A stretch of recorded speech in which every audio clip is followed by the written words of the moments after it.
Hi, buddies. Hello. Hello. How's it going? Welcome in. Welcome in.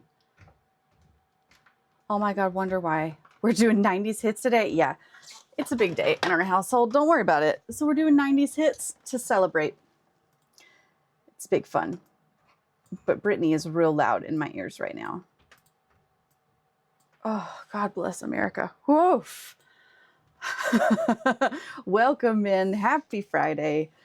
Hi. Hi. Thanks, Siren. I got it. I got a lot cut off, like 6 to 8 inches. And it's only because I haircuts and I get a haircut every like 6 to 9 months. Ooh. And so once it gets to an unmanageable length or it's all in clippy all the time, then I remember like, oh yeah, I was supposed to schedule a haircut and I didn't. So yeah, we're dramatic here. I have my real studio headphones on. Wow, I did real good on the audio. You did. You did such a good job. I will say I was talking through someone yesterday, about all of the things that Cowboy did to prep me for stream. Hold on, I got a sneeze locked and loaded. Hold. Okay, sneeze gone. Yeah, I was just like, I told Cowboy, just tell me what I need to buy. And it turns out it was really good. I also told this person that I have super low expectations for stream and audio and video. And so it really didn't matter to me. So whatever. But thanks. I'm glad that the audio is good. That's all on you, buddy. Oh, Cowboy's the GOAT, right? You're making everyone on this corner of the internet sound better. Oh my God, is this NSYNC? It is. I was an NSYNC girly. Is this going to date me? What were you guys into? If you say Backstreet Boys, you're wrong.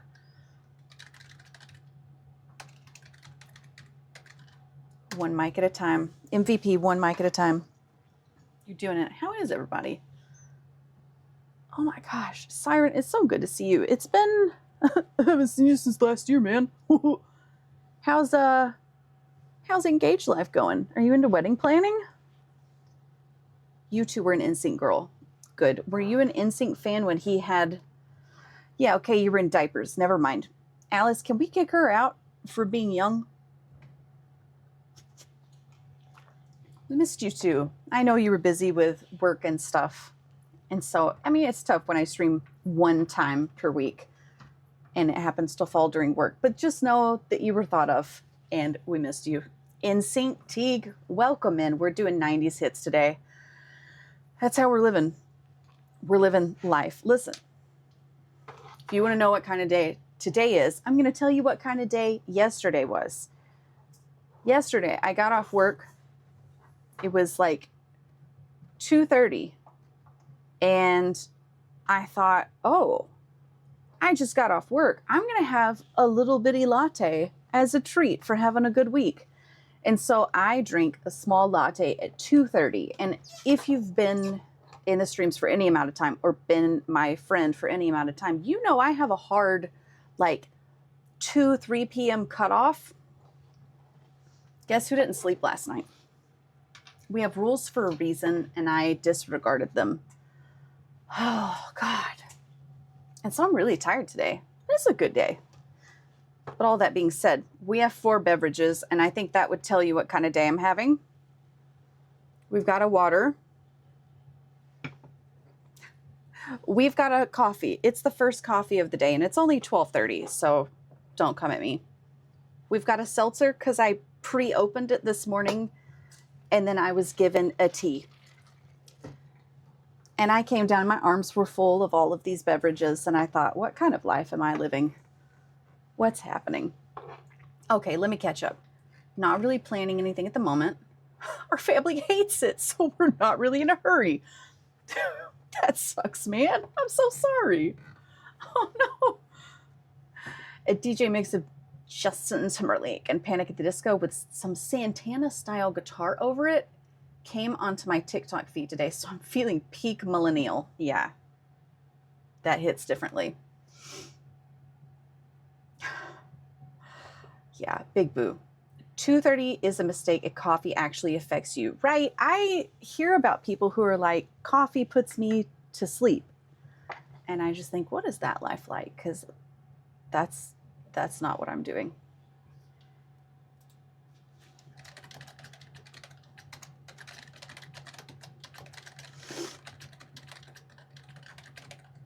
I'm getting questions about homework right now. Here I am. Triple shot dirty chai this morning, and my doctor upped my ADHD meds yesterday. So is your heart rate like 180 BPM? Okay, Teague, once you collect all of them, will you just give us a total, please?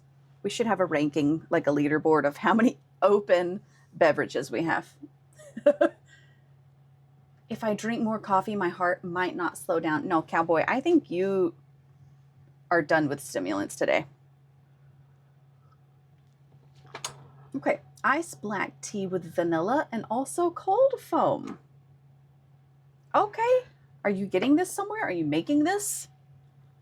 Do you just brew black tea with vanilla syrup? Because I'm into this. This sounds really good. Teacher mom mode activated. Oh, you work at Starbucks. Yeah, okay, so you have all the fancy machines and everything.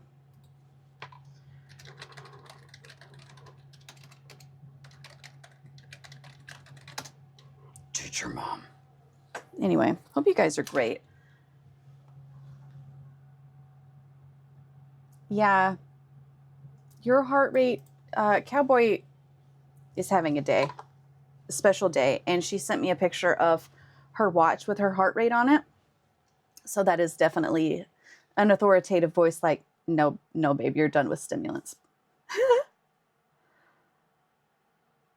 Regular iced tea, make it home plus, but okay, I like it. Yeah, multiple bad days. It's fine. So we're studio streaming today. We're going to get stuff done. I had a chat with an artist yesterday, and she was asking about what my studio hours were now that it's like winter time. And I said, I plan on taking a minute of a break. I don't think I can do it with these headphones. They're too good. These headphones are too good, and it's right in my ear. So anyway, having this conversation about studio time and how I'm dialing everything back a little bit since it's winter. And I didn't know this, but she said it can be typical for artists to do that. And that was kind of reassuring to hear. Just following the crowd of other artists and taking a break. But there's stuff that I need to do. I've been trying to do social media.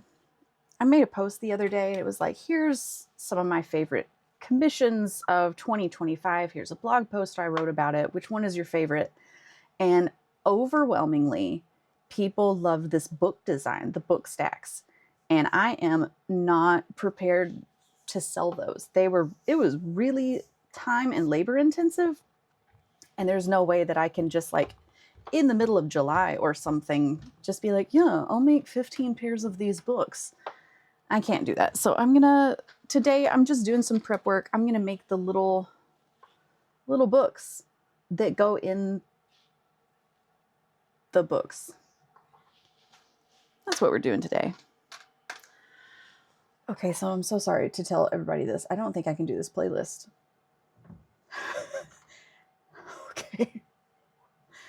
This is bringing like all of these thoughts of low-rise jeans back into my life and lace camis. And I'm just like, I'm not doing it. Oh, thanks for the egg snap. Welcome in. It is so dreary, Siren. And maybe it's that I don't have the pressure of sales coming up. Like if I had a sale next week, obviously I would be working. But I'm like, farmer's market doesn't start until one of the M months, March or May. I'm fine. What if you did single book dangles or studs? Yeah, I thought about it. So this was one of the things that I was actually thinking of last night. Instead of sleeping, I'll be so real with you, because I was anticipating having to make all these books. And if I do the stack, it would be like 6 books per earring pair. It was just fine. They're cute. But then I was like, what if I make it easy on myself? I could do just a book that's like forward facing. But then would I want to like decorate it in some way?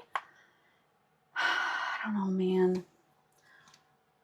Late, my new name. 90s hit lo-fi. Let's do it. Loggy, that's not right. Lo-fi covers. Oh, 90s and 2000s lo-fi instrumental. Let's see what we're doing.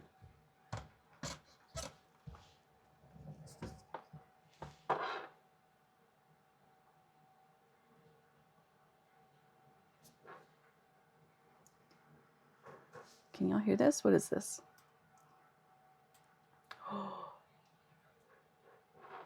Toxic? Okay. Okay. Alice? That's a good one. Cody. Welcome in, buddy. Okay. I don't know if it's a stack of book being popular. I wonder if it's the book part. I don't know if it's that either. And then also one of my thoughts was, and this is too intense because it's like an open book. Oh, go find Dr. Fluffy. She was just down here. Yeah. So talk amongst yourselves. I'm going to go find the cat. And then y'all can tell me what to make, right? Just going to go get the cat BRB.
No, you gotta stay. Hi. Oh my goodness. Oh. Hi. We're back. Hi. I don't know what I missed in chat. But here's a cat. Hello. Siren, it's been so long since you've seen Dr. Fluffy. She's got her bow tie on today. What are you doing? What are you doing? Hi.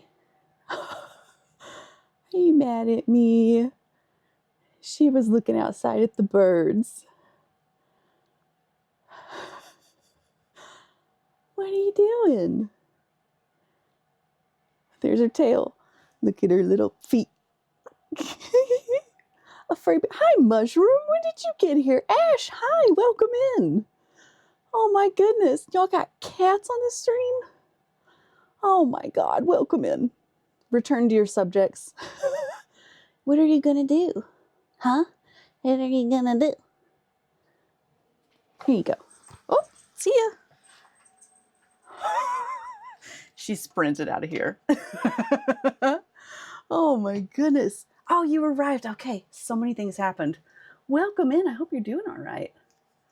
Oh, Cowboy's lurking. See you later. See you later. I need a cat on here. Okay, okay. Yes. Going back in chat. Yes, Alice. There you go. Keeps the vibes, lowers the overstimulation. I don't know. It might be the drums that really do it for me. Every time I hear the snare, I'm like, oh God, what is that? Cody, speaking of weather, I did go back and listen to the radio to hear what Cowboy said. And that was really good. It's gonna be a little wet today. Or something. And yes, Alice did come up on the screen whenever you redeem. Go find Dr. Fluffy. I thought it was only fitting. Okay, Siren, I love the concept of just one book as an earring stud. Okay, okay, because we had done, I say we, it's like we all do this art together. It's, the whole class is participating here. We did Huggies, and it was a dangle situation for the book stack. I don't know if you guys saw that.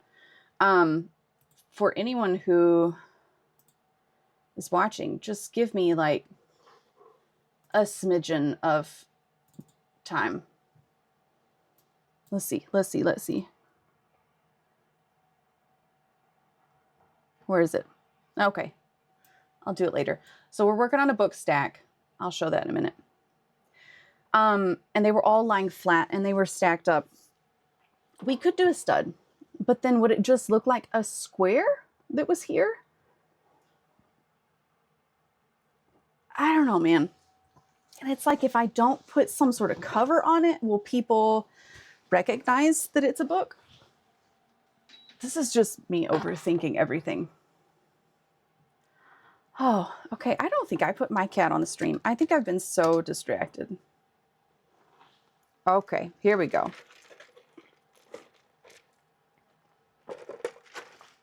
Cowboy radio's fun. There was trivia today.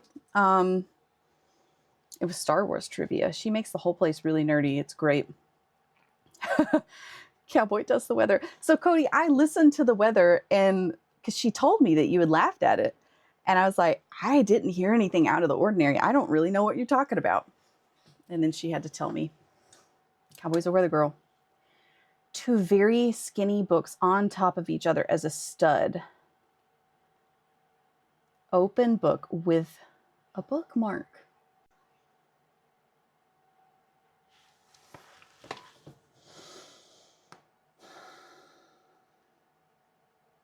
Okay. Okay. Just let me try to get my brain around this.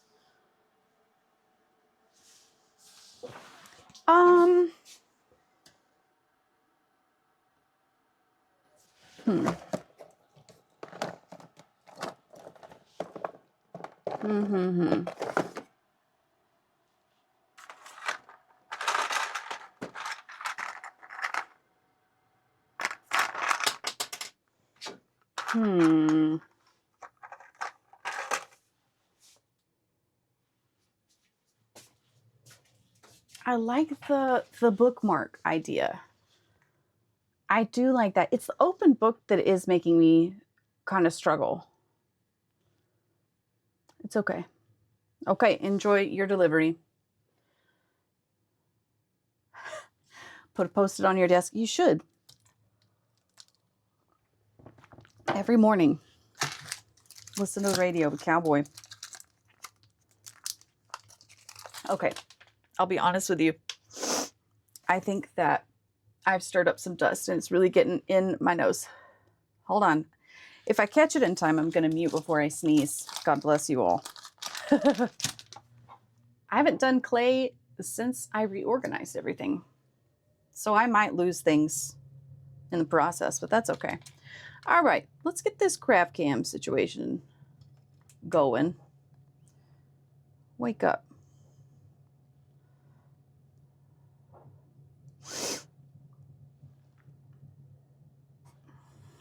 Wake up. There we go.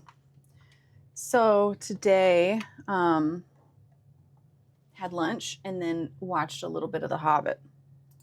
That was fun. It was a good time. So here we go. Craft cam. Let me show you what I'm talking about. Boop, bop, bam. There we go. Here's the book stack that we're talking about.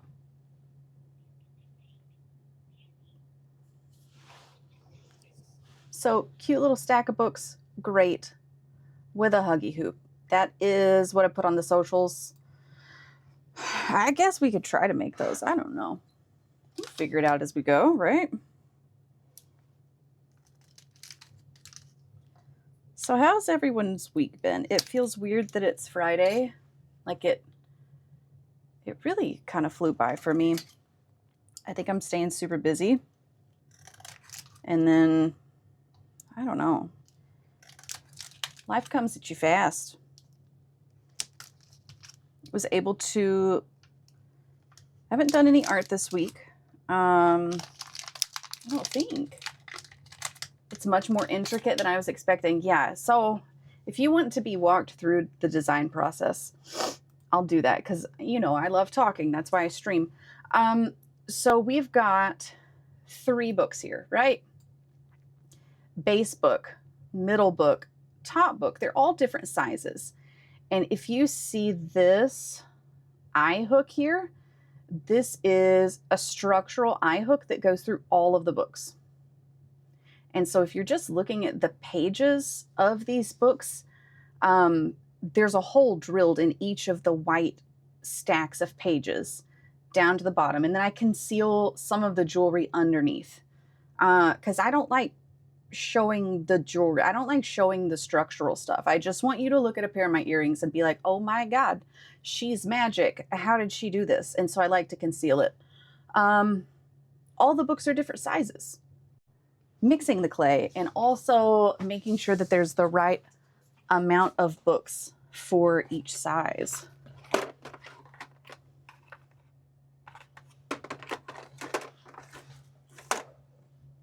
Is this the Chili Peppers? Chili Peppers Lo-Fi? That's fun. Last 2 weeks has been a struggle. You submitted another law school application this week. Okay, congrats. It's exciting. I'm sorry it's been a struggle though. Can we blame it on the weather or like being close to the full moon? Because I'm always very eager to just lay all the blame at the feet of the moon and the weather and allergies. I need to commission you to do me those, but with our state statute books. Like, is that, how would I be able to show that they were the statute books? Like with a color scheme or like a title written on it? I'm always down to blame the moon. Every time I see it, it's a full moon. I'm like, that meanie. What a twerp. All right. Snap, you survived your week. That's good stuff. Sometimes that's the best we can do. I think it's a bonus that I'm not sick this week. Right? Yay. It's fine if I'm the only one who knows. It'll just be your little secret. I know these are the state statutes because I'm a big brain. It's a new moon, not the full moon. You know what? Equally as powerful, Teague. I don't know if that's true. I'm making stuff up.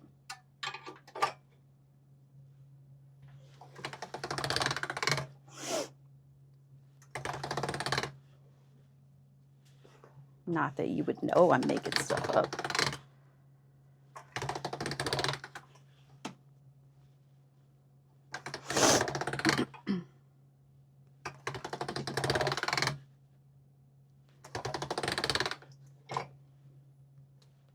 Oh, I've talked to you all about the pasta machine before and how, you know, it's not supposed to make this sound.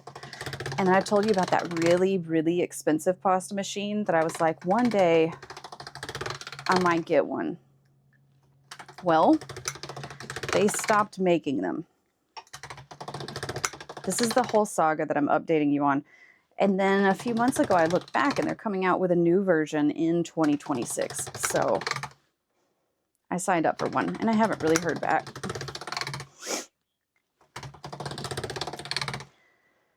I don't know if it's the prototype of this new version or if they're just doing kind of a limited release. I don't know. But maybe one day. It sounds like it has a magnetic base. This one is like clamped onto my desk. But this one has a magnetic base, and so that's all I know to say to you on that. So sorry. Love you all deeply. Cool. You know what's neat about this? Thanks for the eggs, Cody. In true Kate fashion, I didn't write down what I did. So we're going to roll with it. I'm not wrong. It's twice as powerful if it's a new moon. All right.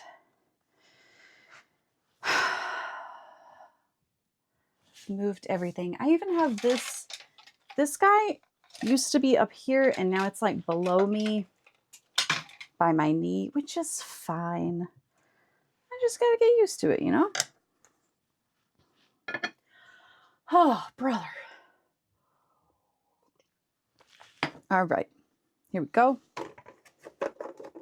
Getting all of our doodads.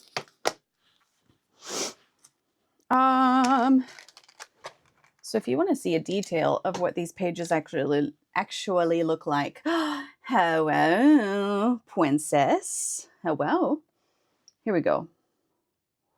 Zoom. Ultimate zoom. Oh my God. Don't look at my cuticles. As I put them on the screen. Look at all these little pages. That's not a page. That's the back of it. Boom, pages. Boom, pages. Boom, hole drilled in it. Wow. How embarrassing to show my nails like that. Good Lord. The lamination. Can you imagine once these books are baked and the butter doesn't leak out? The lamination on those.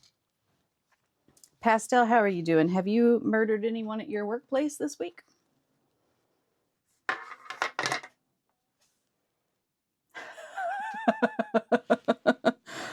What? Where's the beauty? It's you, Pastel. Oh, are we in ads? We are in ads. We've got 2 minutes left in ads. Apologies. Am good. No murder, but the day is young. You know what? Live your best life. You go, girl. Hold on. Before I get too far into this, I need to write a sticky note to figure out what I'm doing. I will tell you a funny story while we're here. I got this cute little to-do list. And of course, I've been writing down things to do on it. And earlier, I wrote, "Don't panic." This was before I had crossed it out. And Bingo came downstairs and looked at my to-do list. And she goes, "So, Mom, I noticed that 'don't panic' is not crossed off yet."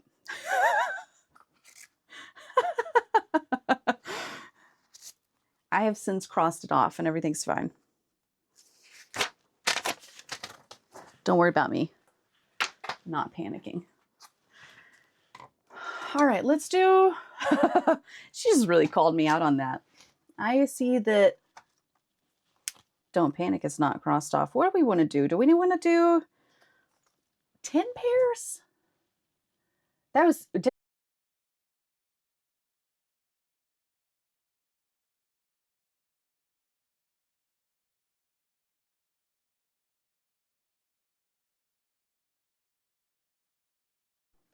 This is our things to do today. Book stack, 10 pairs. 60 by 20. There we go. That's a lot of books. Wait, why are we rowing? Did I miss something? Uh-oh. Did something go out?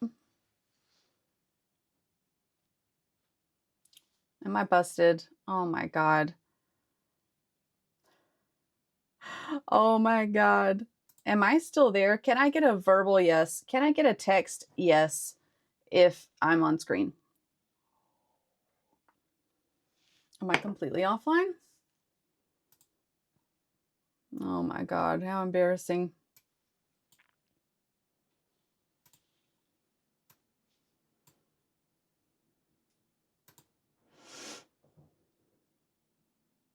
It's a feint.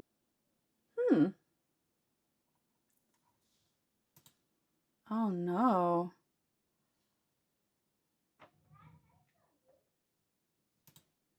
Is it me? Are we back?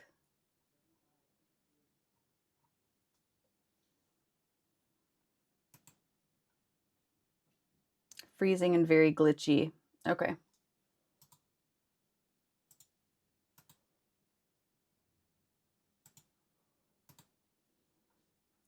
Don't panic. Oh.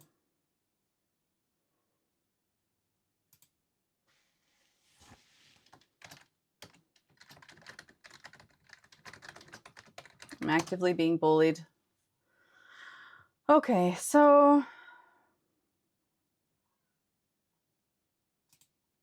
you can see and hear me now. Great. I'm so sorry. There's a buzzing in the audio. All right. I was out for about 20 seconds. Okay. I think we have children playing Valheim, so that's fun. Buzz is still here too. Okay.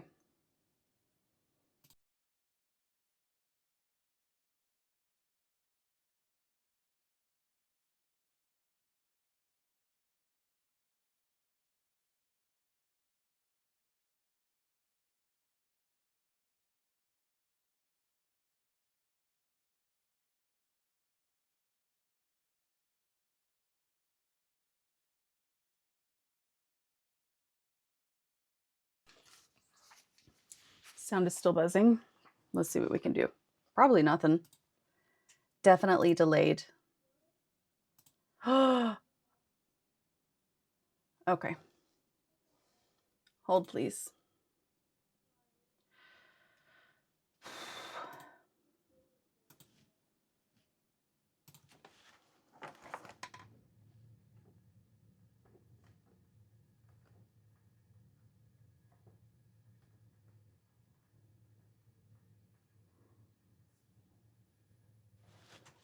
All right. Are we back?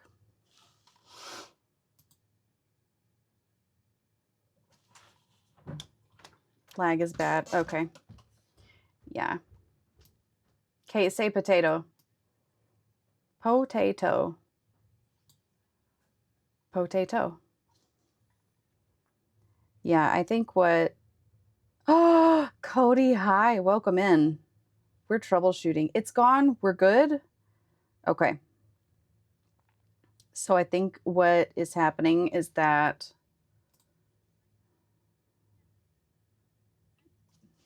Thanks, babe. Okay, I'm all good. Santa Maria. Less. Okay, yeah. We had some... The kids were using up all the internet with Valheim. That's fine. We're good. Thanks for being with me. God bless America. Okay. Lydia, or, wait, hold on. I see. Okay. Some days it do be like that. I don't really know if it's the kids playing Valheim that does it to the internet, but... Ooh, brother. My bad. My bad to all. Hey, El Gato. Are you kidding me? So yeah, haircut. Yes. All the Codys are here. I'm not being bullied. I fumble fingered it and it was past tense. I was the subject of bullying. Okay. This whole ordeal has made me so sweaty. The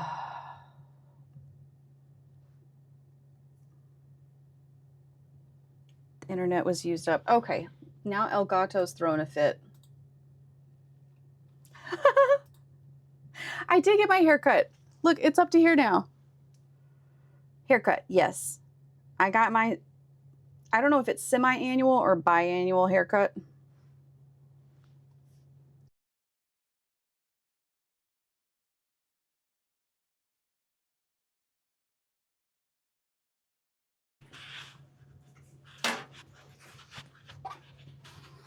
Oh my gosh.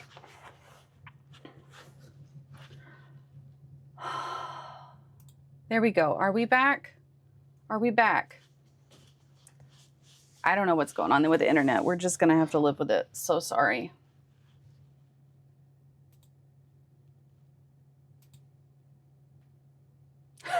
Tell those kids to go play outside. I actually don't think it. Okay.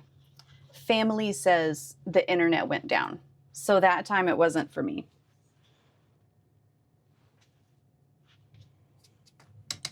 They could play outside, but it is so cold.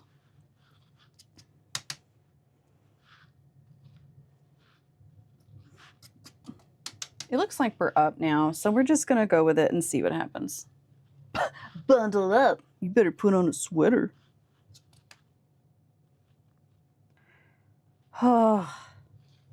Thanks for hanging with me through the hiccups. It do be like that sometimes. Everything's busted here. I'm not in charge of any of this stream. I didn't set any of it up. I just want to see my friends. I'm so happy you're here, Pastel. I love when you show up. And we have to use the swear jar.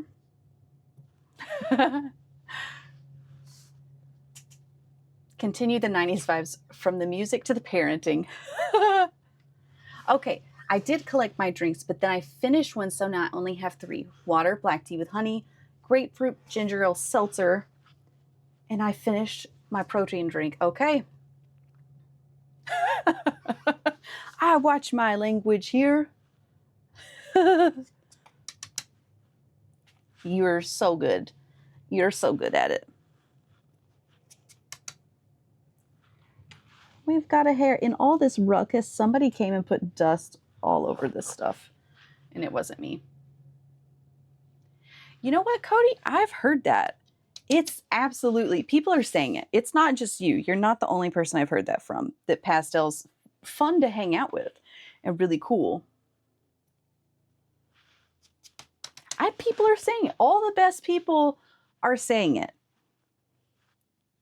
Cody's just telling what they've heard. 1, 2, 3, 4, 5, 6, 7, 8, 9, 10, 11, 12, 13.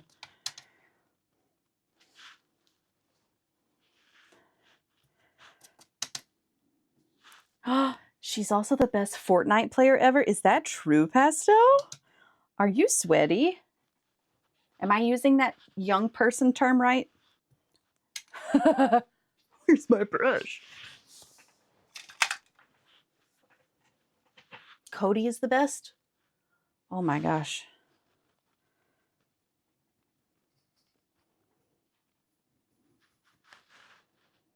I wonder why it's so dusty in here, and then I like actively fan cornstarch everywhere. You got it, Mom. Thanks, 6767. Oh, I leveled up my power to embarrass young children by doing that. I had a bunch of preteens at my table, and I did that, and everyone groaned. And then I kind of got kicked out. I think they're watching upstairs. They will be so horrified by me. It's 15 degrees. No, no, thank you. Take it back. I'm not going to be 15 degrees. Absolutely not. I'm going to be bundled up.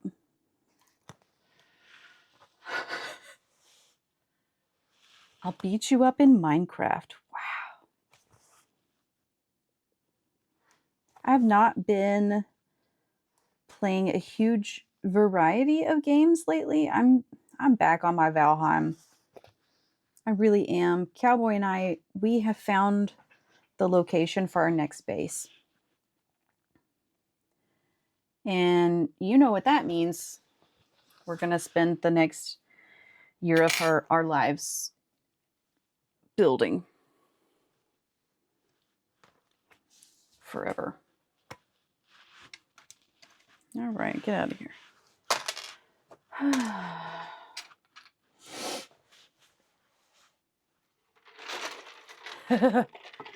Princess. Okay. Am I linty? Probably. Let's do it anyway. Where's my knife? That's what your work mom told you.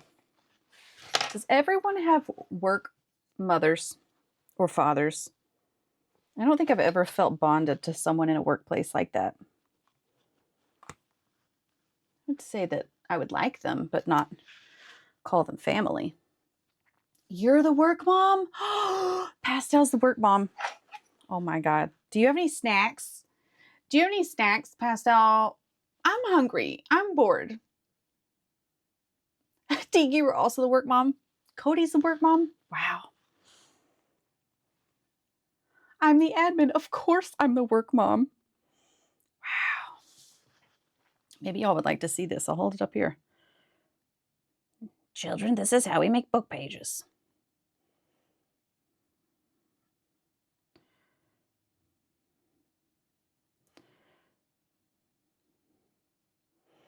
These earrings will be priced at $1 billion. $1 for each of these pages that I'm making.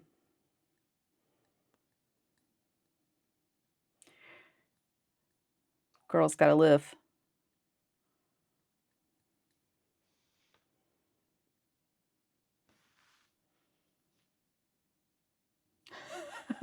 Pastel, my tummy hurts. I flew up.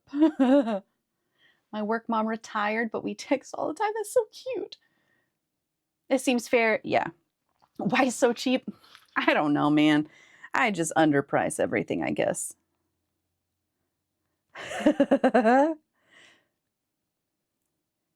I do remember one time at a farmer's market. I don't know. There's all different people, all different types of people that come in.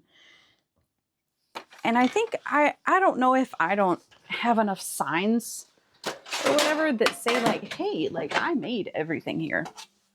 Only 1 billion. And I'll explain like, yeah, I made all of these. Although, I mean, there are signs that say like everything's handmade by me. And still I'll get questions like, so do you order these parts online and just assemble them? And I'm like, no, this is why they're so expensive, because I have to hand cut all of these pages. Ah, it's fine. I love art. I love art.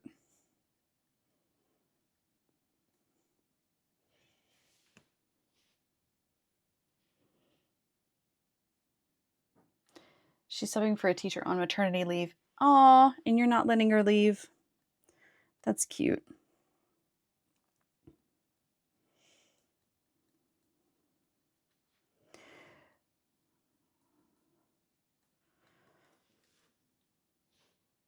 Oh, you're getting adopted too? Aw. Congrats. That's big fun. Hey, get out of here. Get out of here, you. Grocery shopping. Bye, Cody. See you in a jiffy. Can you get some snacks from the store for us? Not even 1 billion per earring? Gosh, so cheap. Know your worth. You should be charging 6 billion for one earring, so 12 billion for the set. Listen, do you want to do my marketing? You're hired. Got to pay off that car. Got to pay off that $12 billion car that I bought.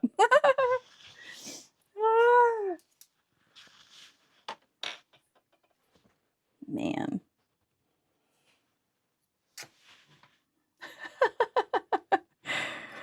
Oh, yeah. Unfortunately, hours spent doing labor doesn't always translate to the price. I think of crochet, how many hours it takes. And like, oh no, quilting. Quilting is what I'm thinking of. The amount of hours and effort it takes to quilt something could never, I mean, no one would ever pay the price that a quilt deserved. It's okay, it's a labor of love. And hate. It's a labor of hate. No, it's not. Just kidding. Marketing, handmade earrings, used AI to do this. These are fully AI earrings. I didn't do anything to these. I talked to Grok and they made them. The car flies and then it does. And it goes underwater and it turns into an underwater city. My $12 billion car.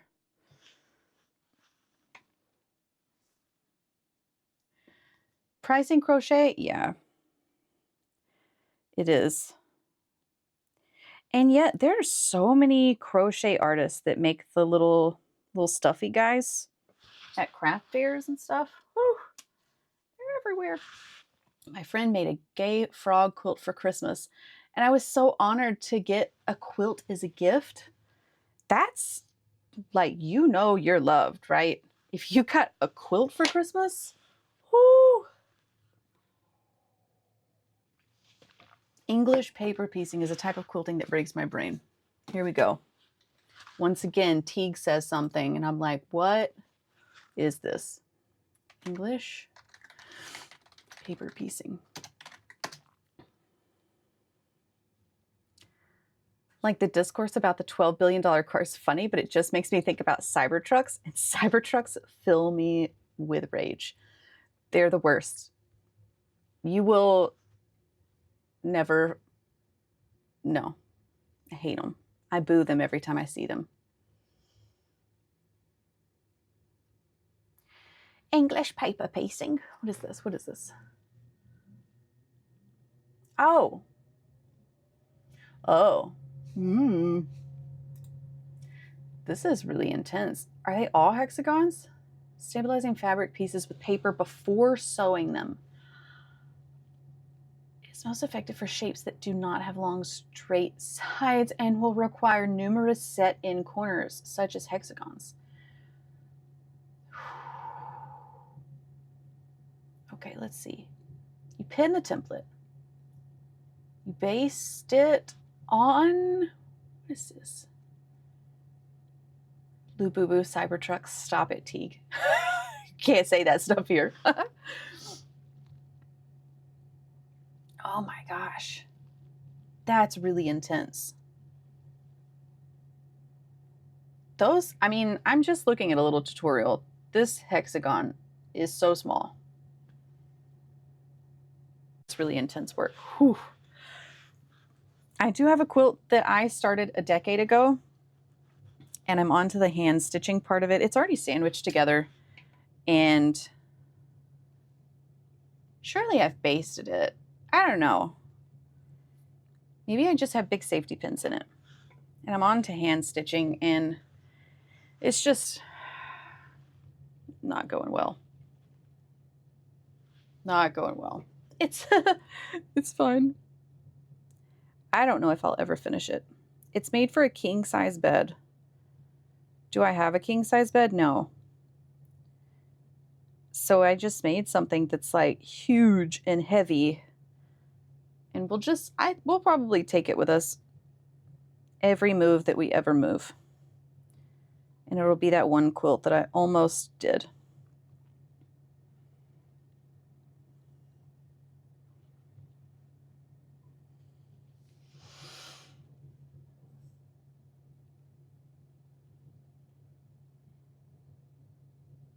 You have one cat that's the size of a truck?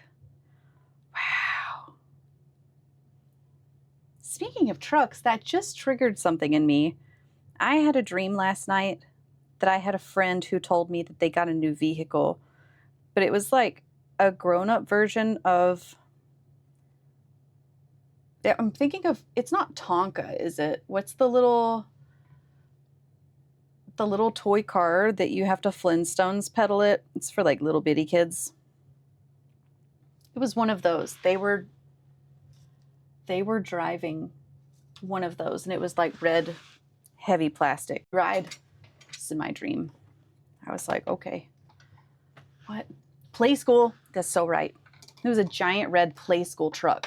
Lil Tykes, maybe? Yeah. And they were a full-grown adult person. And they were driving like a...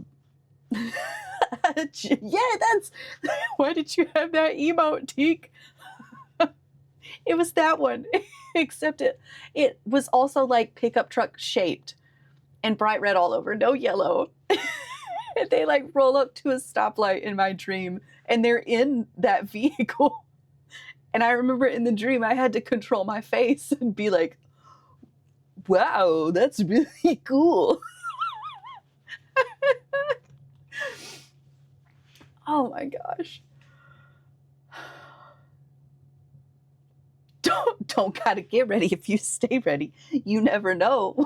You're gonna need that emote. You were so ready. Oh my gosh. That's really funny. Okay, I don't know if my cat's still there. There we go. Everybody throw your cats up.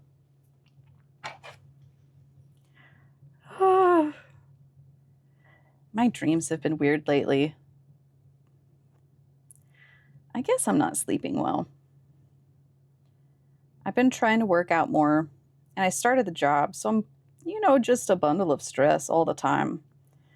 I'm not recovering well in my sleep, so then I have dreams like that.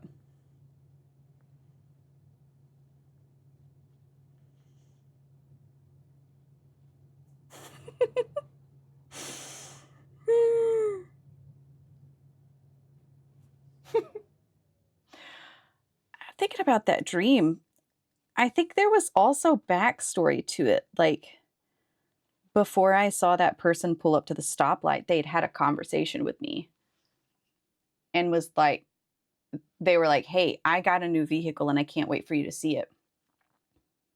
Hi, Mouse, how are you? Thanks for the tab. I have seen where you are feeling under the weather, and I hate that, buddy. Go grab a nap.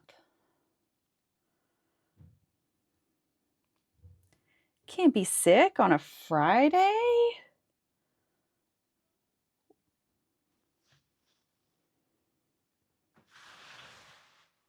Sad day. Sad days all around.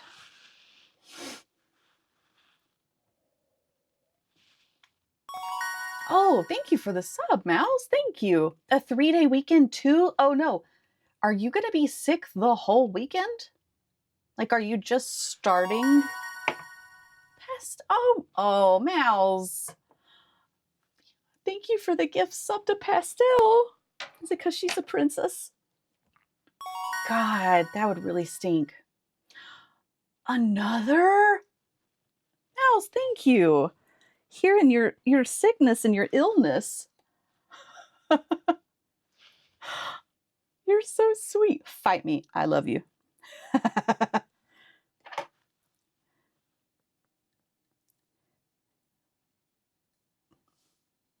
That's really sweet of you, buddy. Thank you. I hope you get some good rest.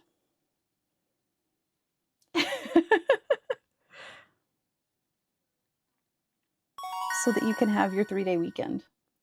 Oh, you're still going. Oh, boy. Mouse, what are you doing? It's a little hype train situation. Everybody make sure you thank Mouse. Oh, you're still going. That's really sweet of you. Is that not protocol to say that?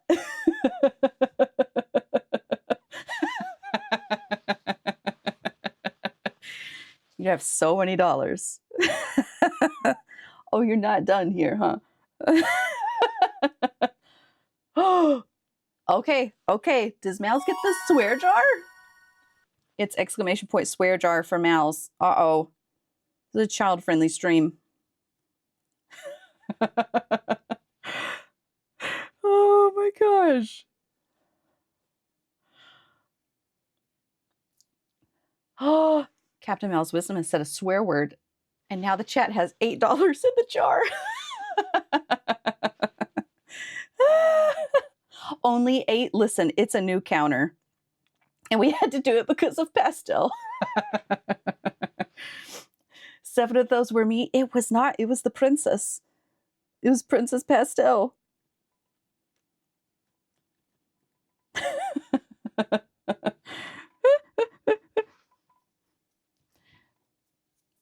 We can buy 1 Starbucks. That's right. We'll get you a cute little drink of your choice from the swear jar.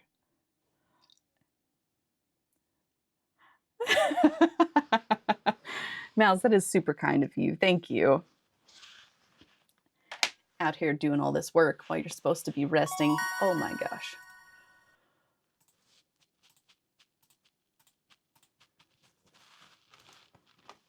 That is a cute emote. The little frog.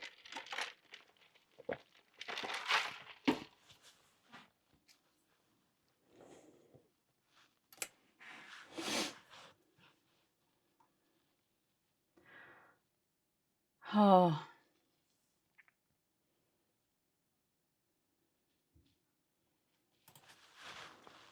I'm going to have Cowboy fix my alert sounds. Oh no.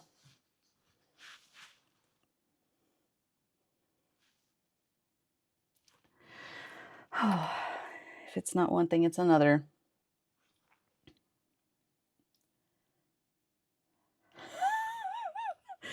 What in the world? Oh, I just noticed that the duck is on the turlet, as you say, as one says.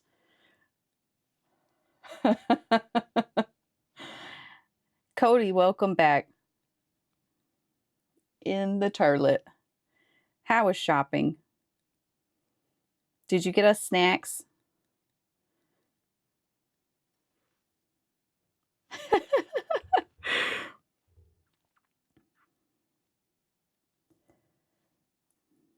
So it was easy. Good for you, GG's. I'm on a new snack kick. It's terrible for you. It's this Cajun crab dip from Walmart. Will I eventually get food poisoning? Probably. Did I eat it at 3 a.m. today? Yes, I did. And it was really good. No snacks, but you did get crayons. Can we eat them?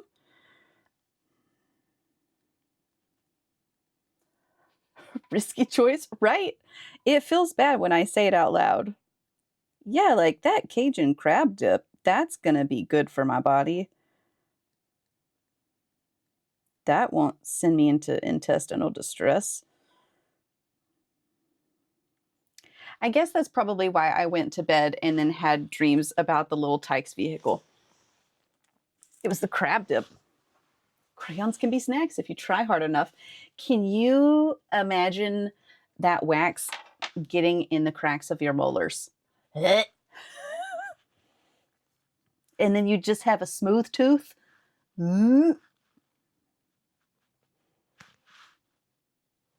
It's a texture thing. You like the snap. You like the crunch.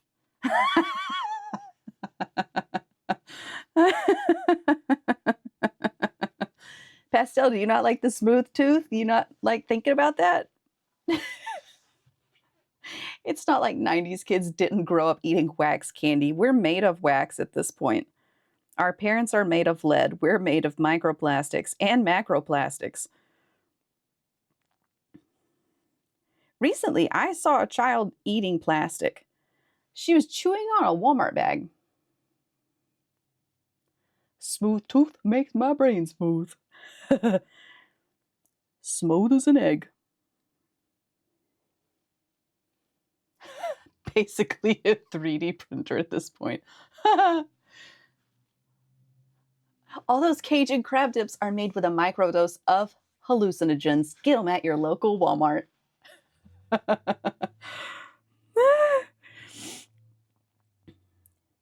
don't know why, but this dip makes me have really good dreams.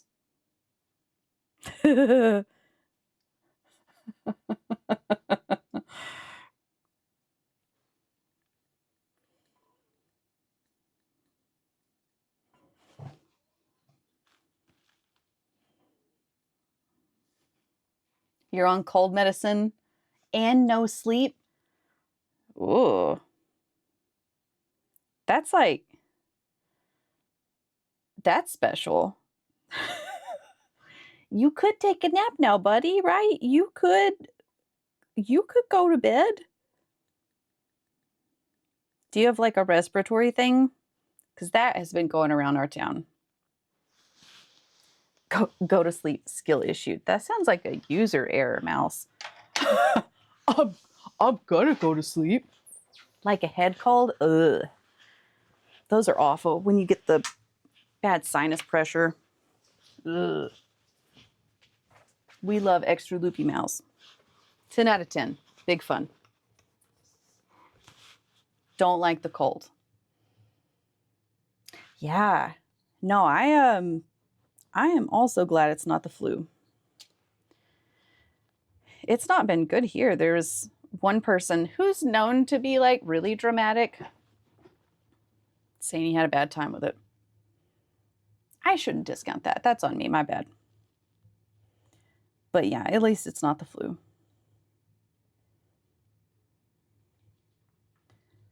Ugh.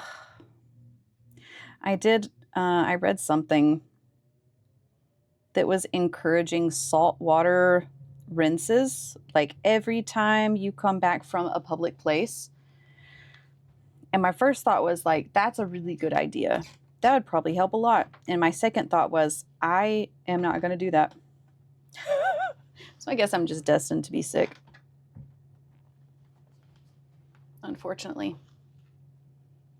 Iodine nasal spray, just full iodine? What?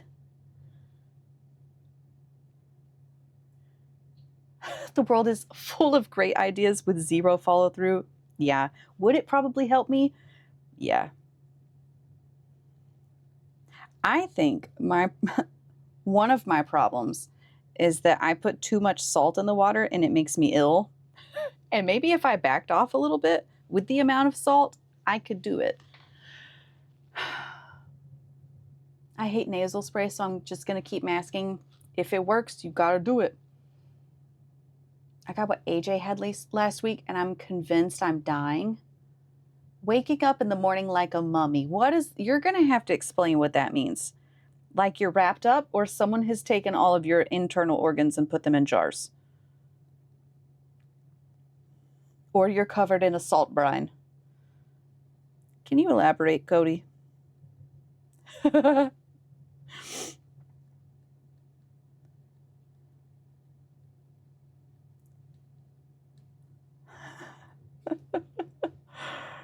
Okay, we're booking it, you guys. Salt brine me. Dried out mummy, full on mouth breathing. Ooh. That's pretty gross. I'm so sorry that you feel that way, buddy. Ooh.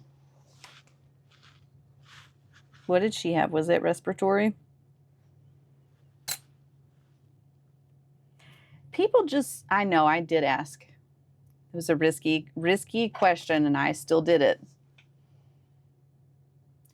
Nasal strips are the goat. I love those, and they make my life better.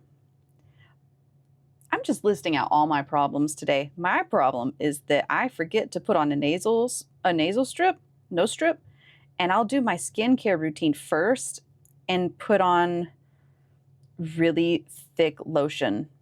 And then I'll be like, oh man, I didn't put on my nose strip. And then I don't. Why is it so hard to breathe? I could breathe for the first time in a week. You got to get those extra strength bad boys. Woo-wee. breathing is hard.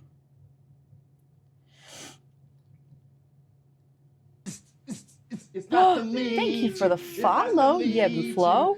Welcome in. I'll wait to greet you. Man. You still never leave the house without a mask, Teague? I bet that helps a lot, honestly. I think where we live, the assumption is still that, like, if you wear a mask, you are sick. Breathe in, breathe out, wax on, wax off. Just keep going. Just keep going. We'll get it someday, right?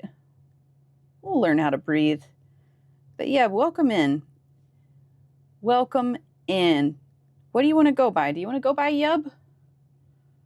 Do you want to go by Yeb and Flo? My name is Kate. I am an artist.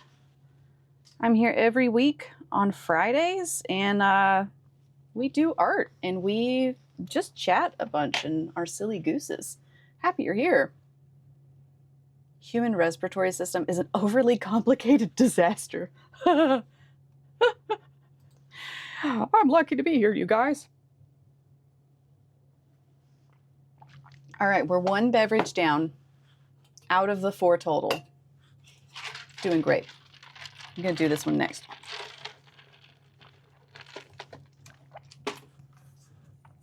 Six books to go, 6 of the big books.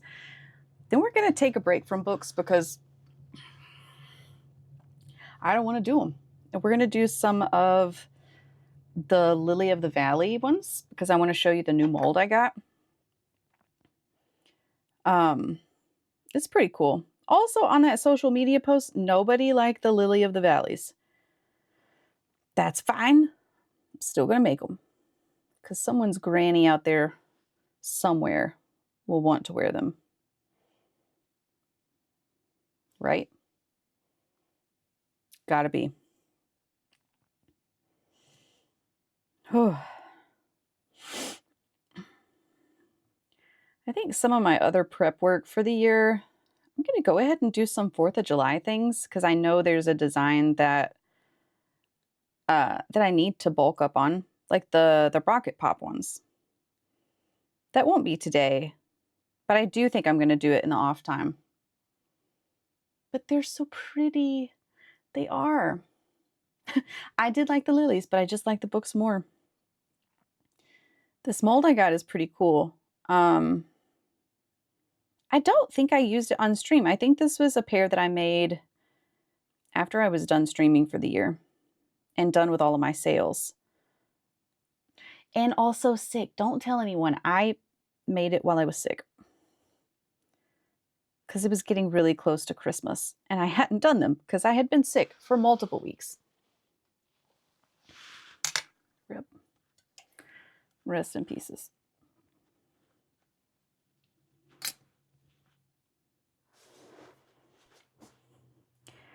Yeah, as far as like market research goes, I don't know if people just like the novelty of the books, that they were something different, right? It wasn't a flower.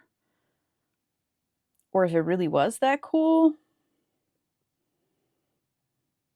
And then the worst part of me is like, they're only responding because they're my friend, but no one actually likes the things that I make, which I know is not true. No need to circle back on that. I don't know. It's so difficult sometimes to know what people will like, what they will like, and also what they will buy. Because sometimes those are different. No, listen, everybody calm down. Put your knives away and your spray bottles away. I know. I clearly said it was the bad voice. Don't come at me like that. Everybody calm down. Put your weapons back.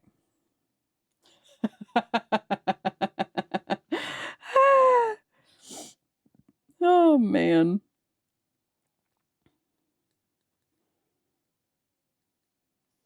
I'm in a perfectly healthy space right now, and I'm doing great. We don't do imposter syndrome here. Oh my gosh.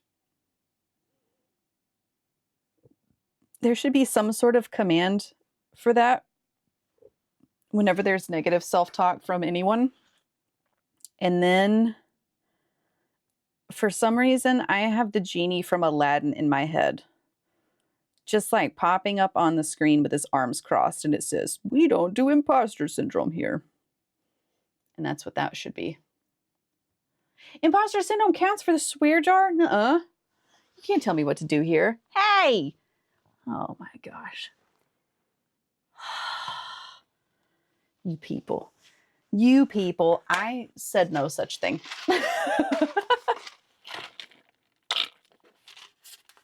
I'm in trouble. Finished 2. Finished 2 of the 4 beverages. Doing great here. You agree with Alice? Okay, listen. I'm actively being bullied on my own stream.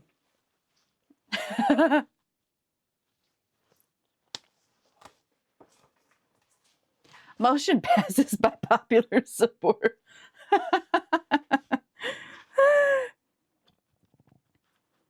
Okay. 3 against streamer. Fine. Fine. I'll allow it.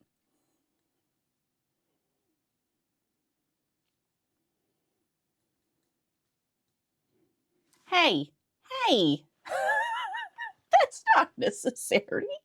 I already agreed. I already said yes.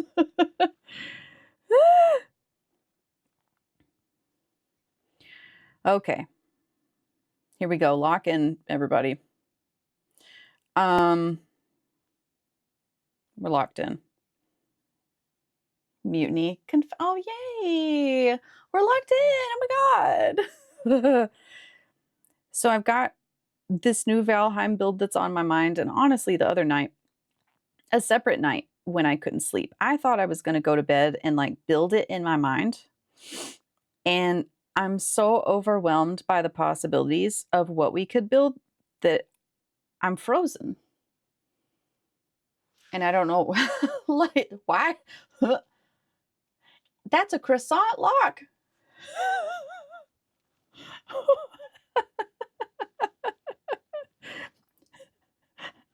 But why? I love it.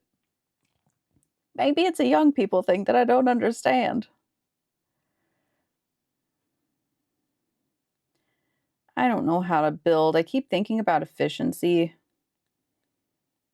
But then we're kind of late game. We're in the Ashlands. We're probably never going to beat fodder. You got to lock. No, you, Pastel, have to lock in. We're locked in. We're locked in. I don't ever want to fight fodder. Ever. Hide yo croissants. Hide yo baguettes. Speaking of croissants and baguettes, I could make charcuterie stuff, which would be cool. Or would it? I don't know, man. Because I made all of those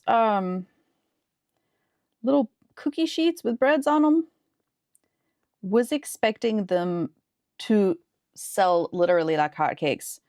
They did not. That's okay. I made way too many.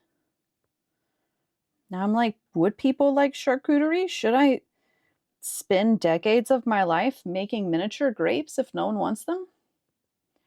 Who wants to go shovel horse poop emoji with me? I'm busy.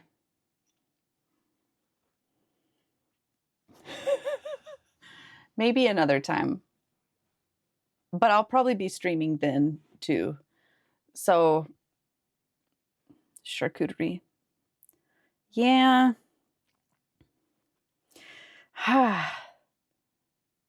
Really? Everybody wants charcuterie? Wow, so you hate me. I thought you were sick, Cody. You're sick. Can't you tell the horses to wait or something? And like be respectful so that you can rest?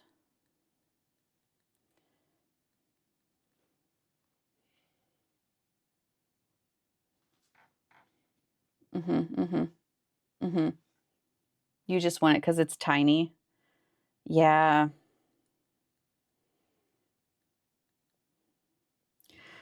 Okay.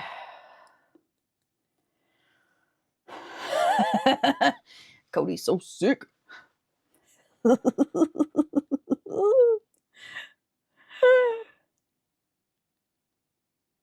Pastel, do you have to do the swear jar again? Pastel, that's 2 times this stream.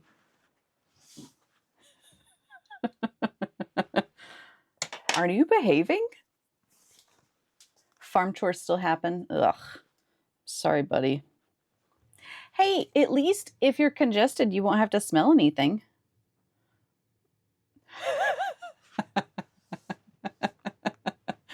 You're just a little baby. You're just a baby.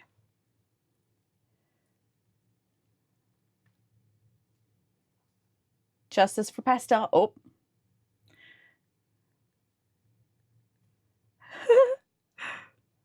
Pastel, you're perfect. What material are you using? This is polymer clay. So, you know what? If you wanted a show and tell, we could do that. I haven't done a show and tell in a while. I make jewelry, I make earrings, and they're all out of polymer clay, which if you have never used it before,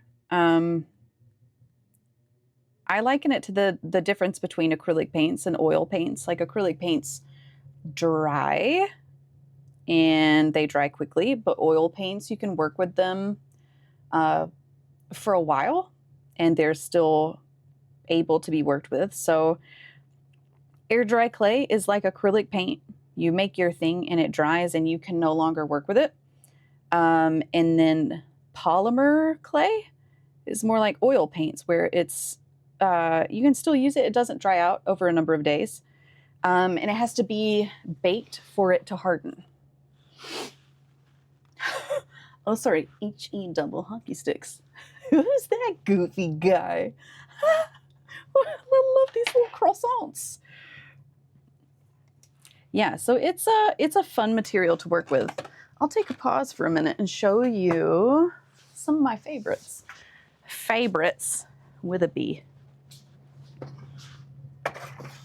Dup, dup, dup.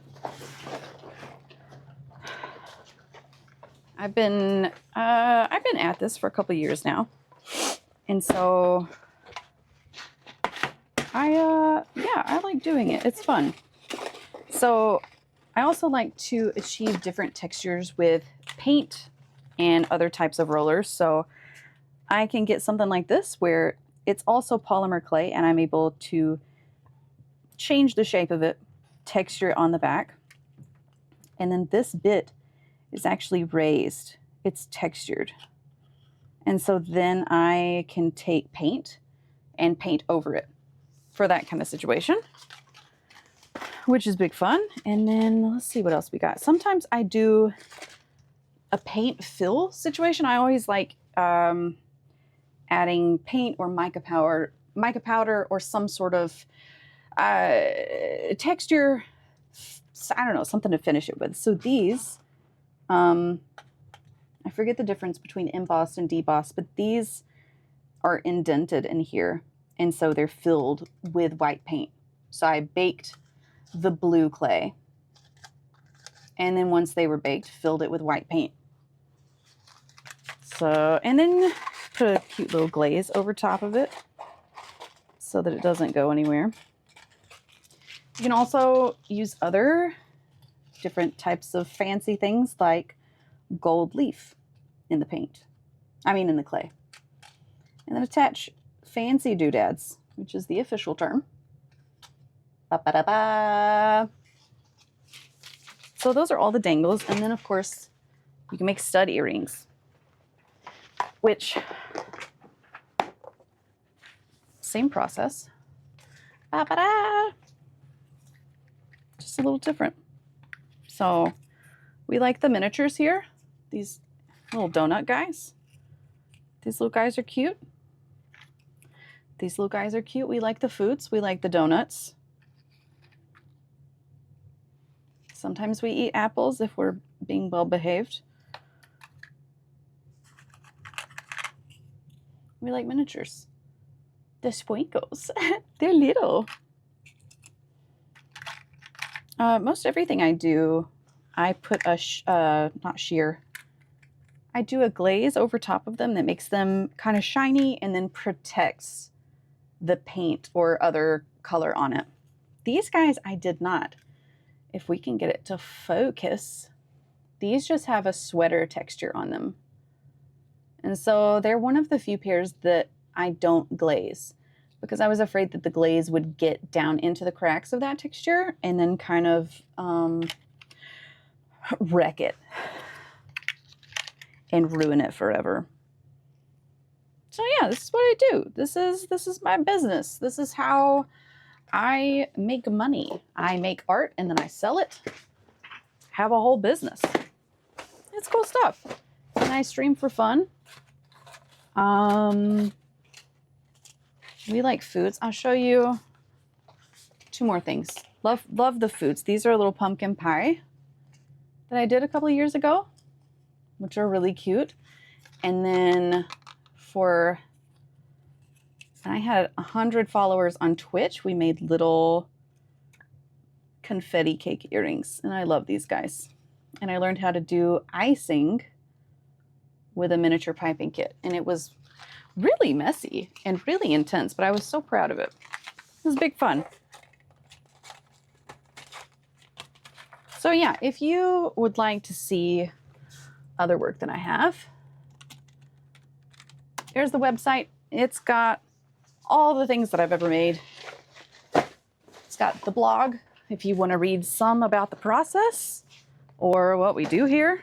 And by we, I mean me and the cat, Dr. Fluffy. She runs the business. She's in charge here. Confetti. That's what we do here. We've got ads starting in about a minute and a half, which for a big number of you, thanks to Mouse now, won't matter because you are now subscribed.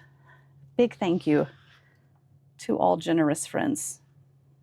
Y'all are the best.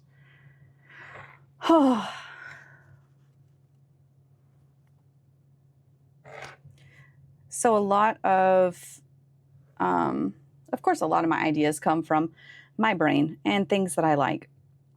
But then there are also lots of clay cutters and molds that I use. So they take some of the bulk of the work out of it. So like with these book pages, for example, I have a clay cutter. It's just like a little bitty cookie cutter. I roll the clay to one thickness, and then I'm able to cut it. That way I don't have to worry about the books being uniform or not. They will as long as I use that cutter. So it takes some of the work out of it like that. Polymer clay, you can change the color of it, but there are a lot of pre-made colors out there that I use. Change the color with alcohol inks or mica powder. You can put gold leaf in it. You can use gold leaf paint on it. It's pretty versatile.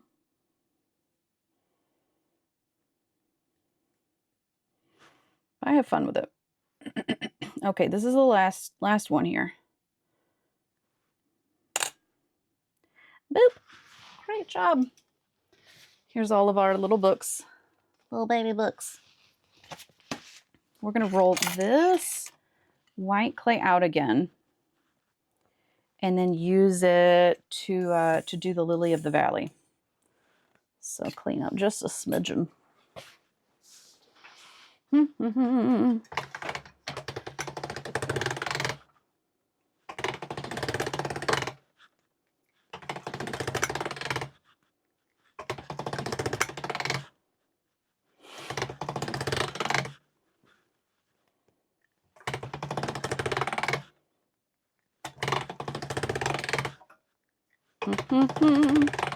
All right, kablooey.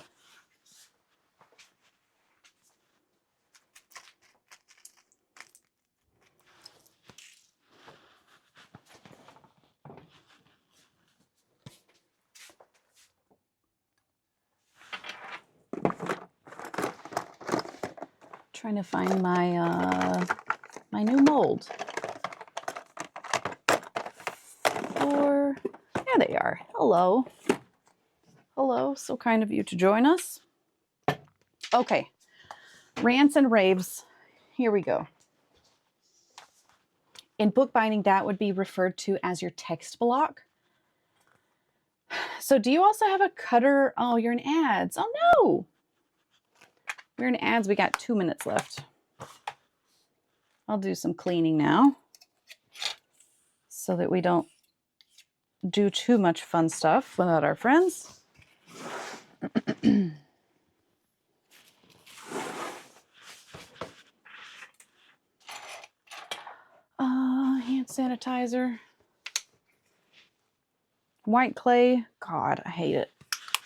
It shows every bit of lint and fuzz. Every single bit. And so if my tools aren't clean or my hands aren't clean, I'll just get a little piece of fuzz in there or lint, and it bothers me. Tell Grandma we said hi. Hi, Grandma. Hi, Snaps Grandma. All right, we did the 16 big books. Boop, boop, boop. I did not poke holes in them. So let's do that. I'm gonna have to drill through these in a bit. So I'm gonna go ahead and use my awl just to poke holes in them right in the center. Easy peasy.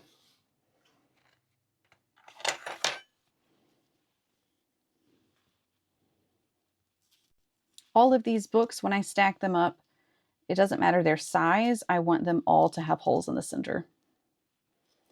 And ranting about the lint in the clay, like I can see it, and you probably can too. Maybe not. There's lint just absolutely covering this. It's okay in this circumstance. I'm gonna give it my all. In this circumstance, these little bundles of pages will be covered with a cover. Who knew, right? And so if there is lint on these, like it's okay. It will be concealed.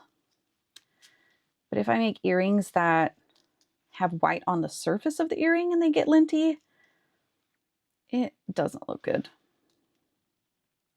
Welcome back from ads, everyone. I'm giving it my all. Doing it. Okay, here we go. I don't think I've showed these to you. Have I? This guy? This is the Lily of the Valley mold. 4 different sizes here. And this little miserable thing is for the stamens.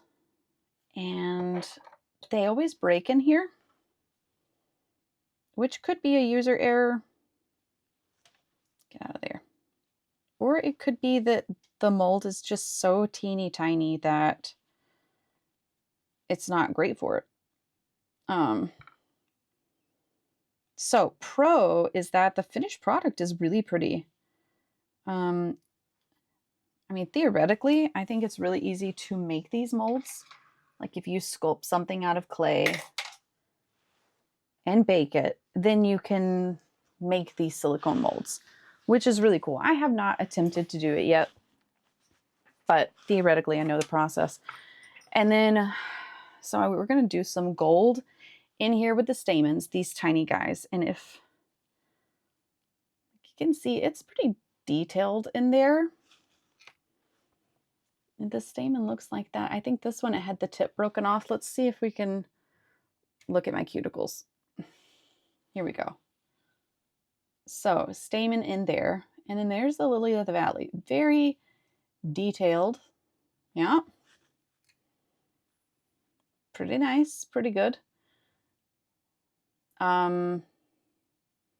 This metal wire is concealed in the center.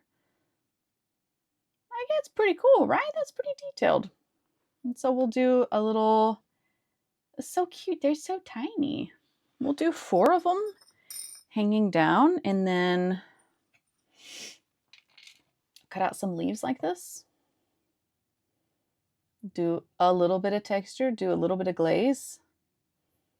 Like none of that is super difficult work. It's just time consuming and it's fiddly.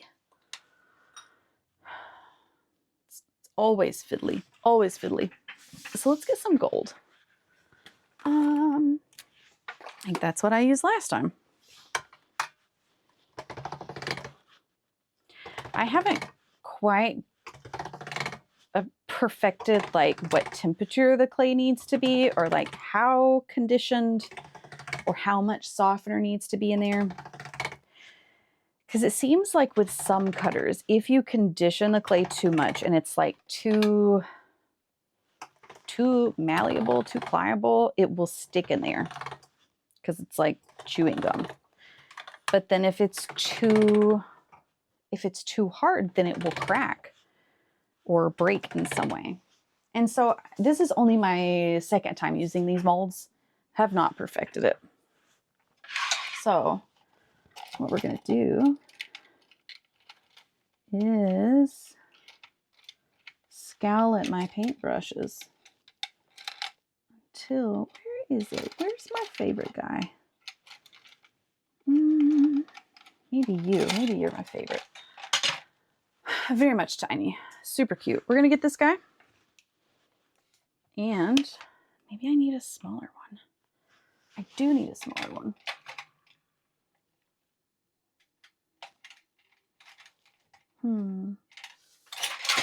I put my paintbrushes right by my dental tools in here. And so every time I reach in my paintbrushes, I stab myself. Whoops. My bad. This is cornstarch in the tray. We're just going to take a little paintbrush, dry paintbrush with nothing on it. We're going to put cornstarch in the molds. This is to keep it from sticking so that when we have wet, unbaked clay in there and try to get it out of the mold, it will come out.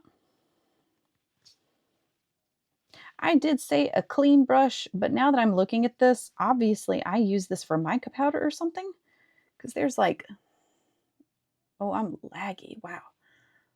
There's some gold situation going on here. That's okay because the stamens will also have gold clay. Oh my God, Cowboy. Hi. How's your life? Are you living the dream?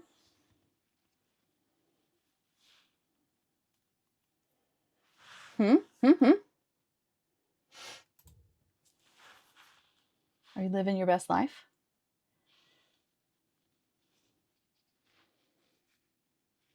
Are you coming in here to tell me that you want to play Valheim with me? Because I swear to God. 0 of 25 things from my to-do list. Are you for real? That page and a half? You haven't been able to do anything? Buddy. I'm really sorry. Okay. Dental tools.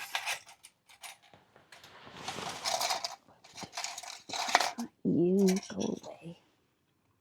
This guy. No, nothing. Okay. That really stinks, buddy.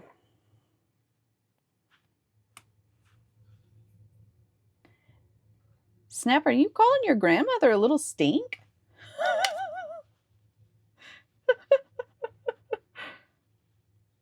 Cowboy, you are doing great. You're doing your absolute best.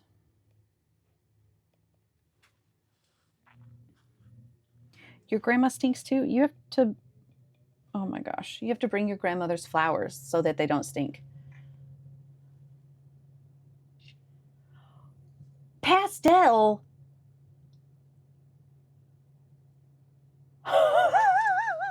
My God. Wow. That's awful. You're going to HE double hockey sticks for that one. You were typing the same thing. You girls are out of control. Everybody's getting banned. Oh, God. Snap, you just called your grandmother a turd. Then I'll see her there. Wow.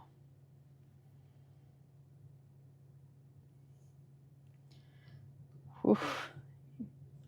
You guys are really grumpy today. She's a menace to society. May we all hope to be menaces to society one day. Good trouble.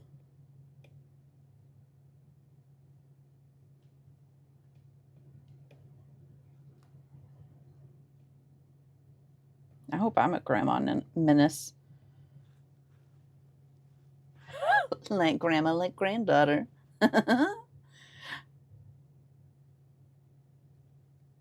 We should be thankful that she's in a home and can't drive anymore. Wow. Oh my God, Pastel's flirting.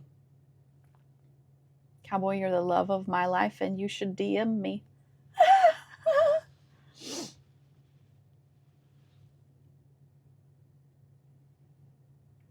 Cowboy, I'm happy you're back. It wasn't the same without you. Everything broke on the stream.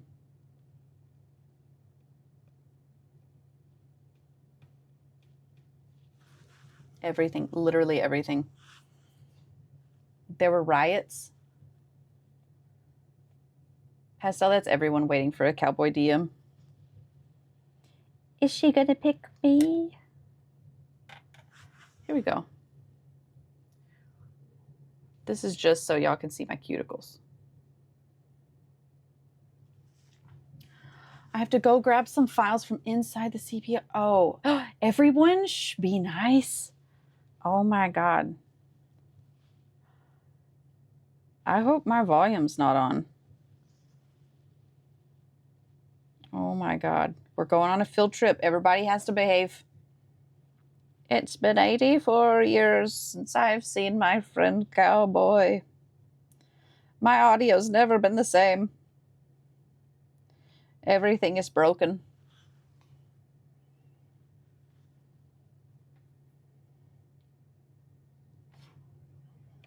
Okay, so Alice, I don't know if you're still here, but I watched the first episode of The Pit.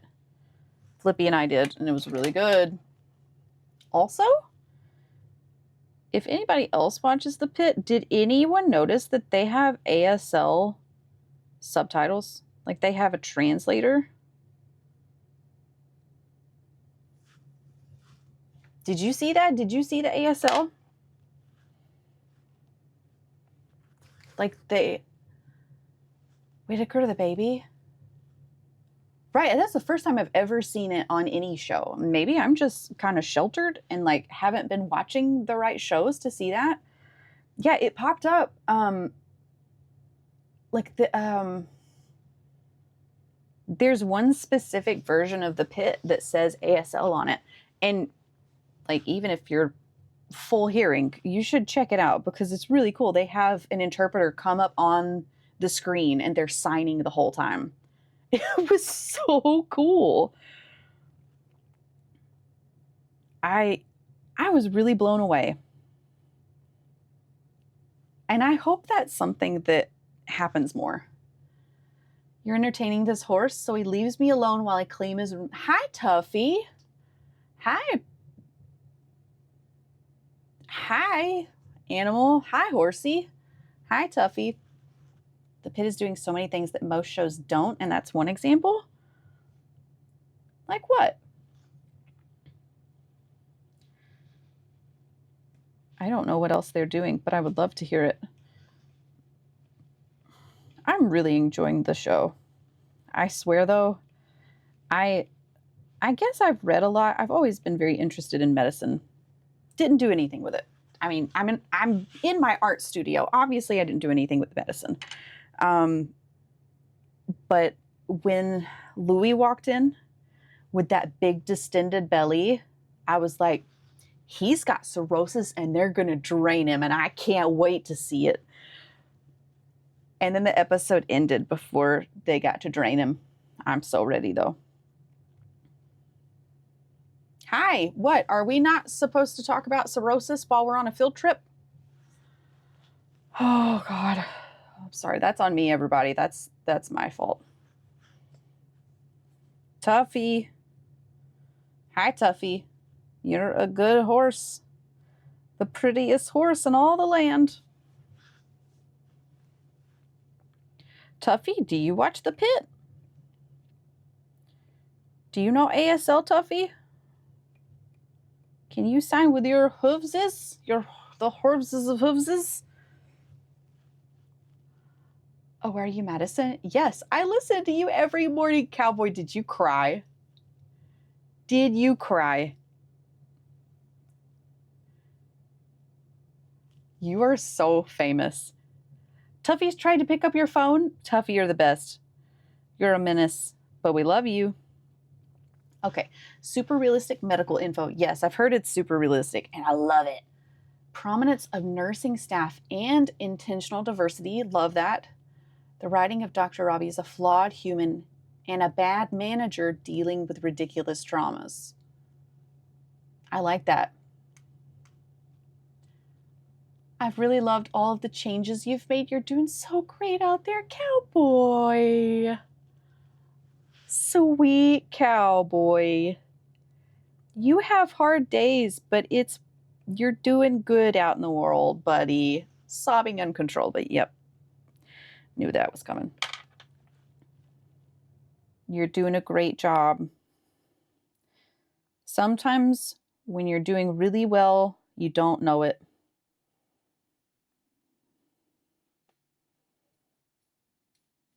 I'm glad that you're able to hear those messages of when you're killing it.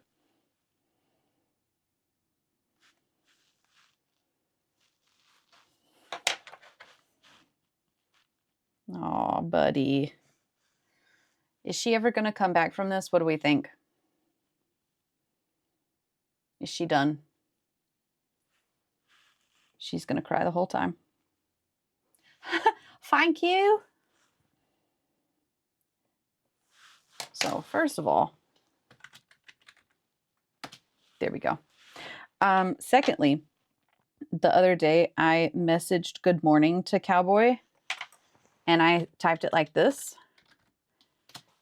And I received an audio message in response of her saying, good morning. Camera's frozen. Great. Love that. You don't need to see what I'm doing. That's not what Twitch is about. I'm just praying it will come back.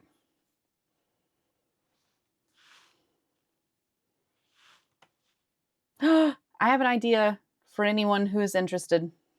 Maybe it fixed itself. I don't know. I'm not in control here.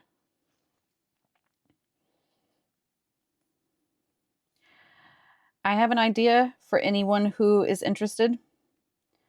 I have been getting complaints from people that I have not read The Hobbit in a while. So if there's any interest in that today, I will read another chapter. It's not frozen, but it's stuttery. Uh-oh.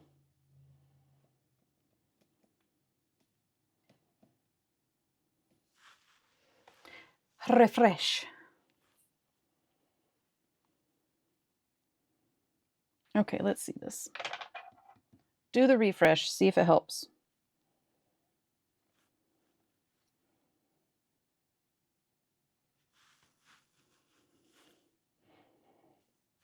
So if y'all are interested in that, I would be happy to read it. We've been watching The Hobbit. We watched part 3 today. Like, for real, do you want The Hobbit today? I would love to do it. I think I've told you this. I have friends that come over every week. And my kids, I still read to my kids. I will read to my kids as long as they want me to read to them. I don't care if they're adults. I don't care if they have grandbabies. I will read to everyone. But I have friends that come over. And there's no choice. My friends have to be read to as well. And everyone's saying, go record an audiobook. And I'm like, I don't know how to do that legally. But if you want me to read The Hobbit to you, I'll do it. Okay, get out of there. I just got to get these guys out without breaking them. Okay. You ready for the zoom? This is the stamen. Oh my gosh. Oh my gosh, I can't zoom in anymore. Okay, we'll just have to do this. That's how big the stamen is. It's like half of a sunflower seed. How miserable. My mom read The Princess Bride to me every year on the way to summer camp. That's really sweet. I would love to hear The Hobbit, but I actually got to lock in and get my work done so I can leave early because I have a movie date tonight. That's a roller coaster. I understand.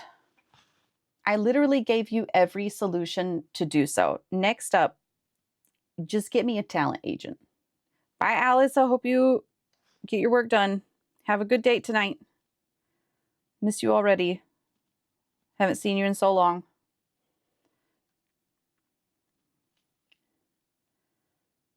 I'll record it. I'll do it. Yeah, we'll do Hobbit time today. Come on. Get out. Whew. I also want to do it. You want to record books? Or you want to find me a talent agent?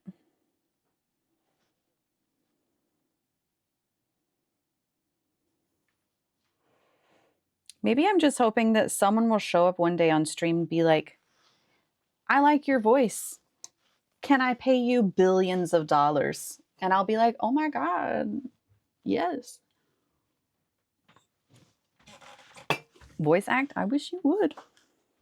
Okay, I did the statements. 5, 6, 7, 8, 9, 10. Just 10. It's not even a multiple of 4. Ugh, fine. Okay, here we go. Ooh. While I'm thinking of it, I have a shopping list for clay things. I haven't been shopping in a while. To order. Big block of white. It's already on the shopping list. We've got to get like 3 of those guys. There we go. Boom. Boom.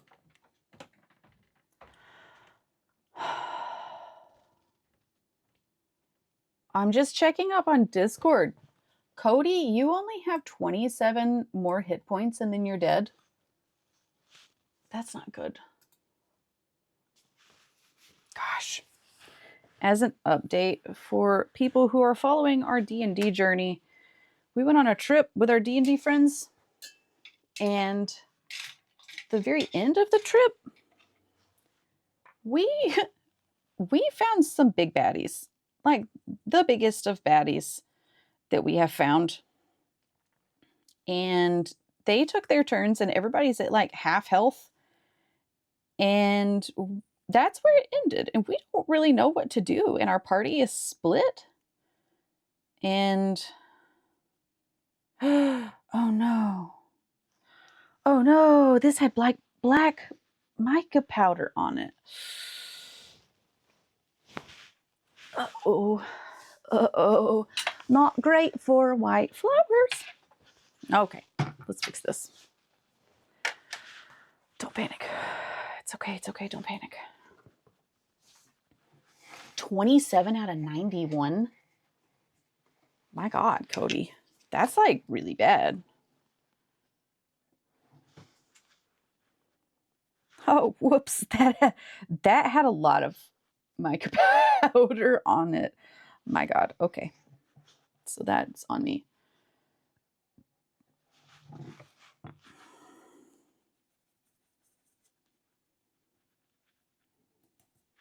Okay, cool. That's why it was getting dirty. Cute, cute, cute, cute. Am I supposed to clean my brushes with alcohol? Probably not.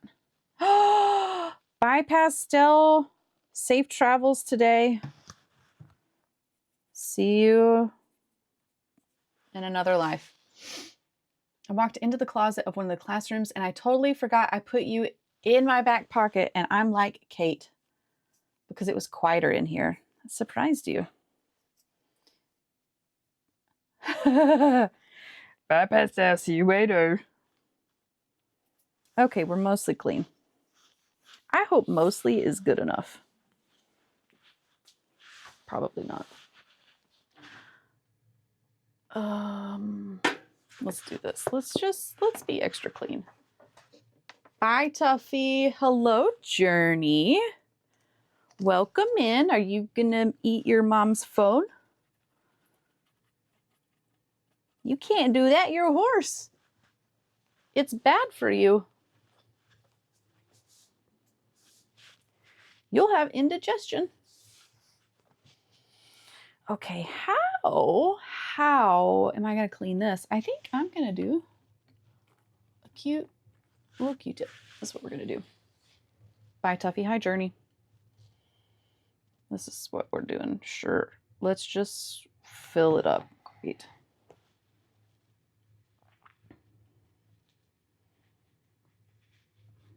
There's so few times I know what I'm doing when I'm making art.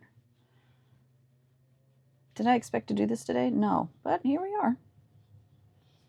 Okay, here we go. Clean up my mess. Yeah, let's see. If I get 8 of these guys made and all out of the molds, then I'll read The Hobbit. I don't know if we're in the middle of a chapter or if we're at the end of one or what.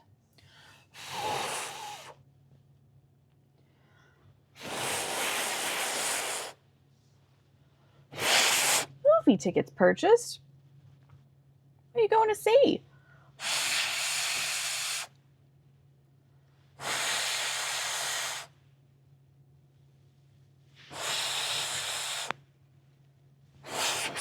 Okay.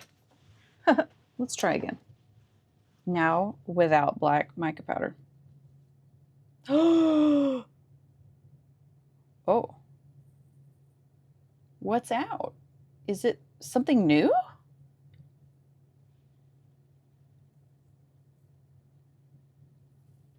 Oh, did I tell y'all that I read Howl's Moving Castle to my kids as a read aloud? It was actually really good. It was quite different from the movie. Tales from Earth, Sea, Boy in the Heron, Porco Rosso. Wow. That's fun. Howl's Moving Castle was super good. I think it is best to consider the book and the movie as 2 separate things instead of comparing them and being like, well, this wasn't how it was in the book. They're both lovely and they're just different. There's a festival near you? That's so fun. Is it tonight? I'm being nosy. You don't have to answer these questions. I'm just excited. I think if we had a festival here, I would go. All right, we're using these molds now.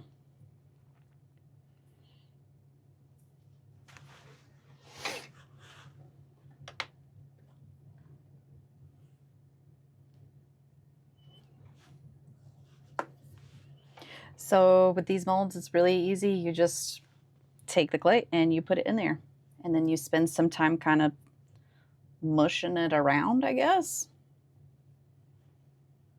And then you cut the tops off and then you can, I don't know, make it look good. Happens through January and February. Oh, man. So this is, okay, not just a one-night movie thing, but like an extended time. Because that sounds so fun. BRB, on my way.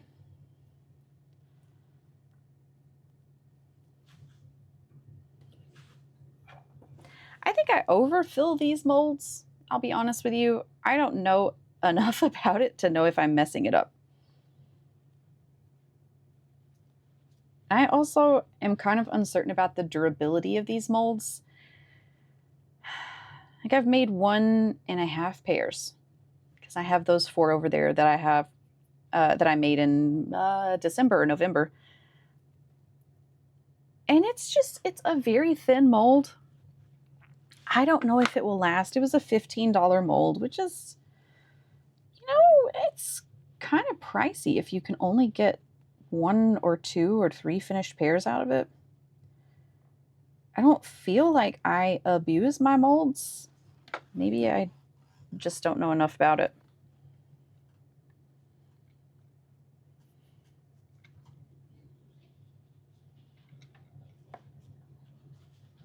I'm just kind of hoping they last.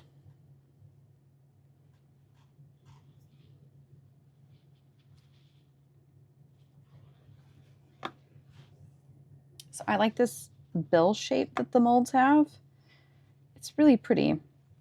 So I just spend time hollowing it out because eventually there's a ball post.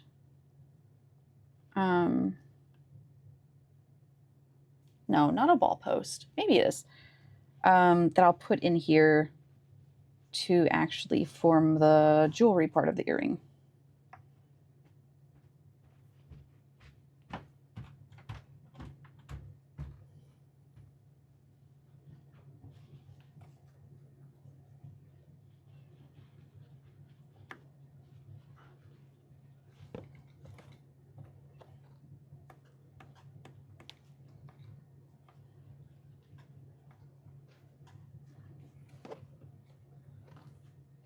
This is one of those times where I kind of wish that maybe I had a teacher that was like, hey, don't do this. You're ruining everything. And would show me what to do. But we're figuring it out.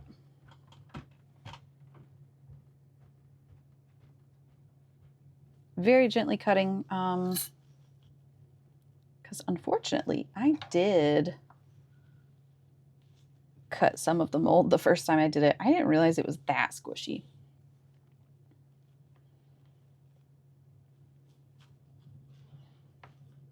Okay, so here we go. Make sure that these holes are centered now that I've cut the excess off. Which they mostly are.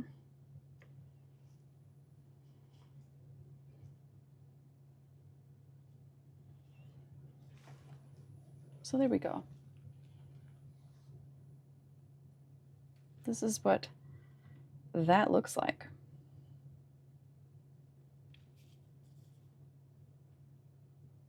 Try to get it into all the nooks and crannies.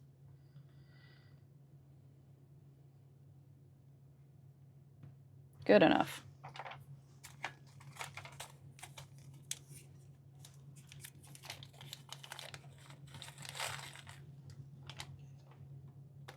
You taught yourself how to back up a trailer this week? That's awesome, buddy. I'm a little surprised that you aren't already a professional at that. You have a lot of skills. So we're just putting this ball post just straight on through there. Ink. Don't pull it all the way through because then I'll ruin the mold.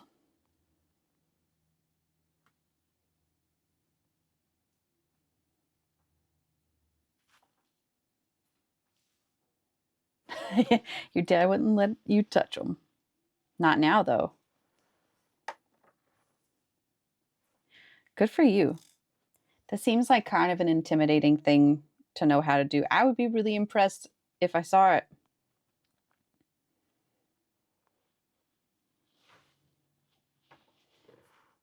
All right, almost done here. Mushroom. Question. Do I get myself some ice cream? Yes. Immediately. If you came in here asking that question and expected a no, you came to the wrong place. It's a Friday. You're almost done with your week. Yeah, you go get some ice cream. Okay, there we go. There's those. Let's get some adhesive. What kind of question is this? Who do you think we are, Mushroom? Why do you think we would say no? Come on, it's so slow.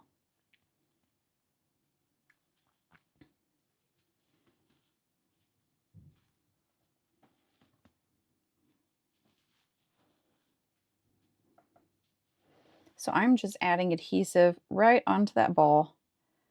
And if there's a little bit extra, it's okay, because this will hold the stamen in. And I will be vulnerable with you right now. When I first did this, I froze these in the mold first so that I can get them out. I'm going to try to do it without freezing them.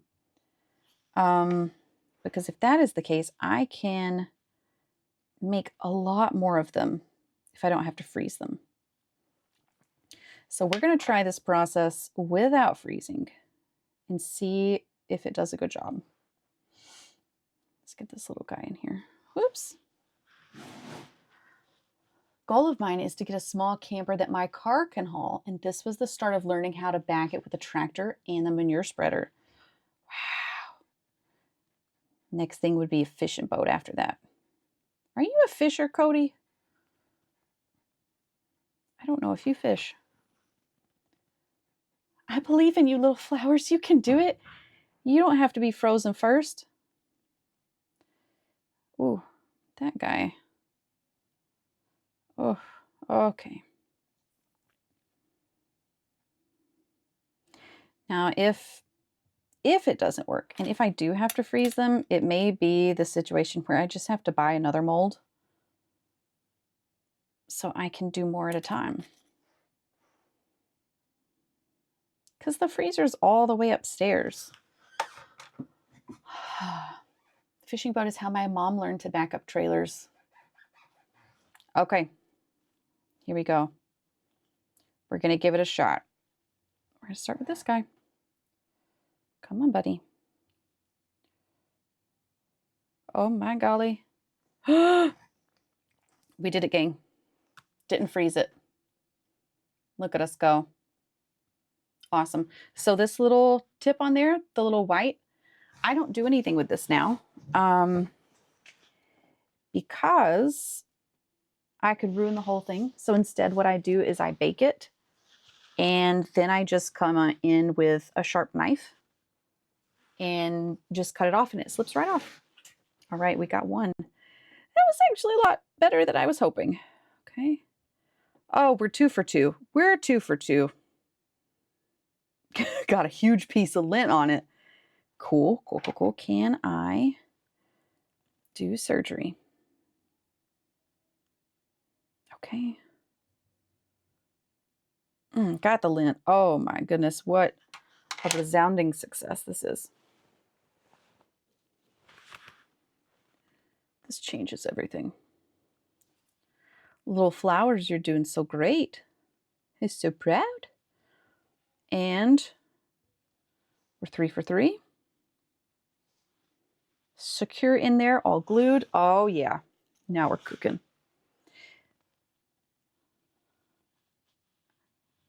Uh-oh.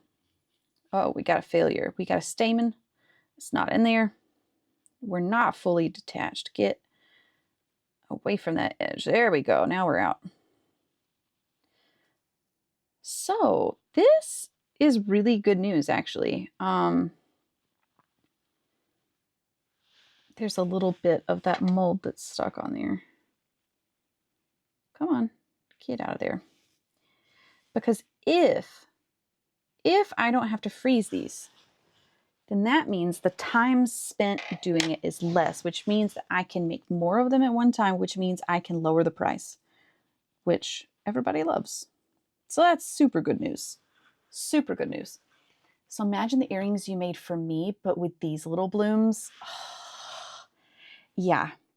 Did you see the picture of the Lily of the Valley ones? I think I showed them last week, but I don't know if you were in here for it.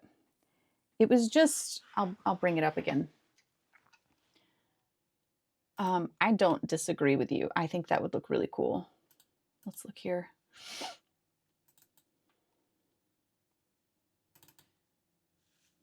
So this is, this is what we're going for here. Nope. Show. There we go. This is what we're making here. Just 4 of them.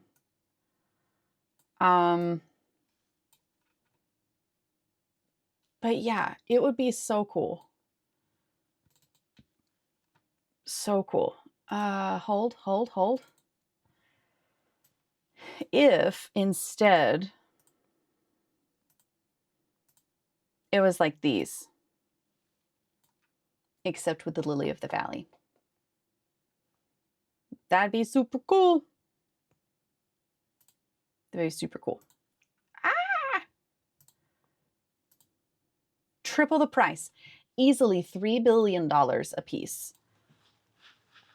That's what we're going for. We're in the billions. We're going to stay in the billions. I do have a question, Mushroom, and I want you to answer honestly, even though I'm on stream. Were those earrings too heavy?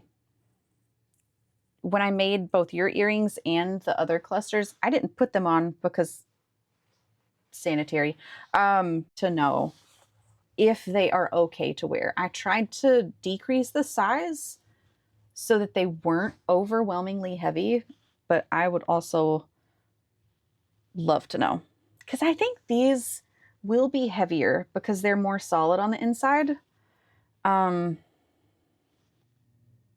Your little blossoms were lighter in weight and they didn't have a core or anything.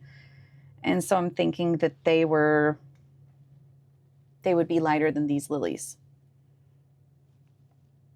Because that may need maybe a redesign, like maybe more clusters, but maybe not so many that it's just super overwhelming with the weight.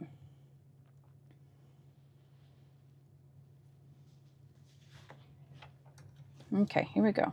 I'm going to start off with less clay in here.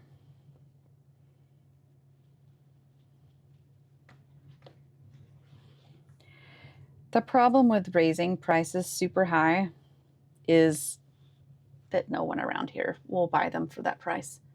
Not too heavy at all. Okay, what a relief. I have huge solid silver mushroom hoops. That's cute. So the earrings you made are so light compared to what I'm used to. Fantastic. I'm so happy to hear that. I'm so happy to hear that. That's really good. I think I don't know. I don't know what I need to do. I just need to keep making art and not worry about what would do well where, maybe. I don't know. It's all complicated. Go to Discord. Oh no, is Tofu asleep?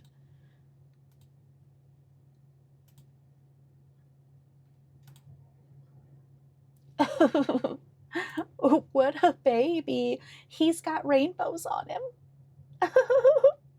Little guy. What a baby.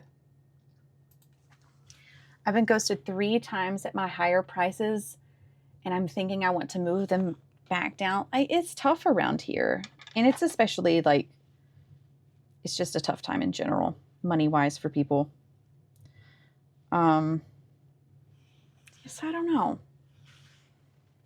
What's the balance there between valuing your work and your time and your process, but then hitting a price point that people will pay for? Unfortunately, I don't think $12 billion is where I'm going to land with it, but we can dream.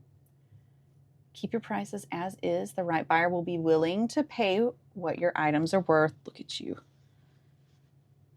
Do it, Cody. Winnie, hello. Is it time to clean your stall, Winnie? Sweet little baby.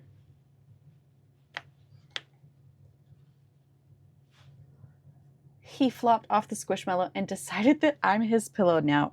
T, you can't move. You have to stay there.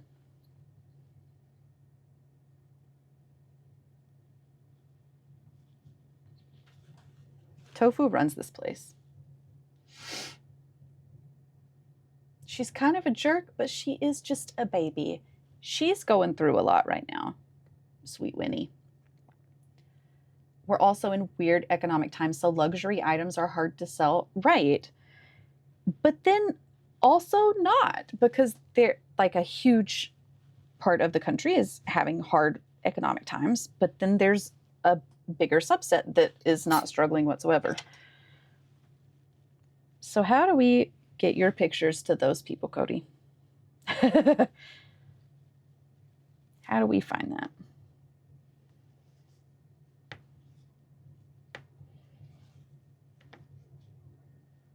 I don't know. I just hope I'm around for whatever sort of boom will happen after this. You know, in our school, we learn about dark times in history and then how art and literature flourished afterwards. And that's the hope that I'm hanging on to, that I will live long enough to see that time when it comes. I'll be around for it. Because, you know, this pendulum swings very broadly over a lot of years. That would be cool. Okay.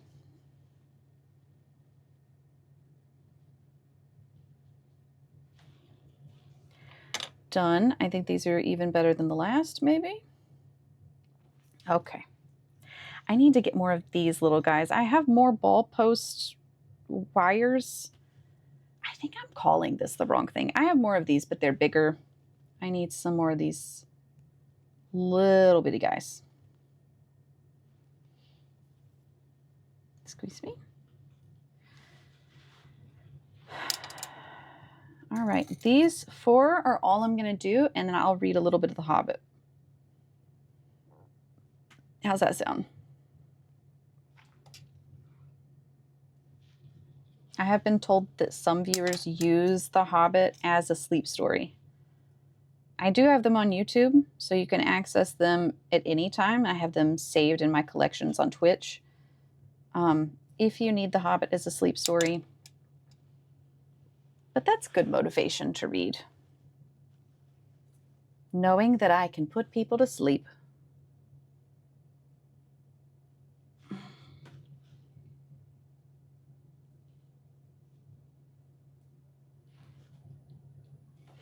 Oh gosh, how embarrassing. Turn it on all the time, right? You get to add another chapter tonight. You're going to sleep like a baby.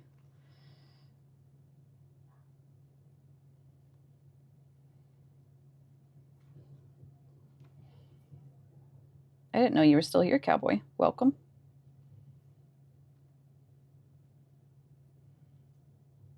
Oh, Cowboy, I forgot to send leftovers home with you. So sorry. I have been up since 5 a.m. Yuck. I'm listening and editing. So this is a lot of adhesive. Like, I went overboard. We'll see how that works out. Mm-hmm.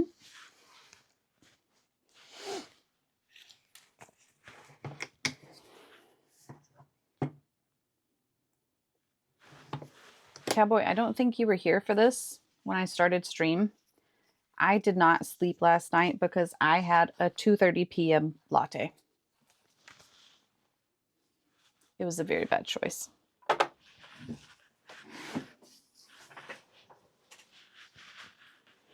All right.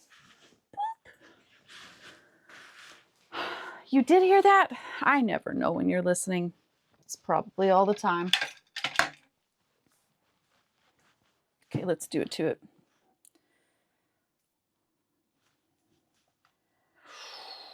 Let's get this little guy right here. Oh, I'm so nervous. Here we go. Think of me as omnipresent.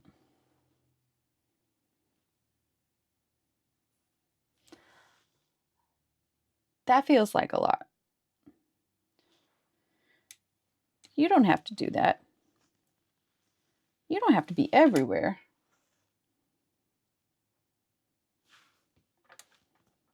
Oh, we're doing it. We're doing it. That was actually very helpful while Winnie listened to you. She's usually a meanie. She's just doing her best. She's just a baby. She's learning her manners. I'm glad it helped, though.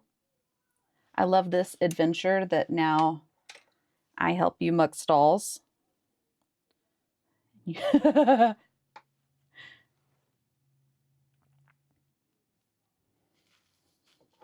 work, team.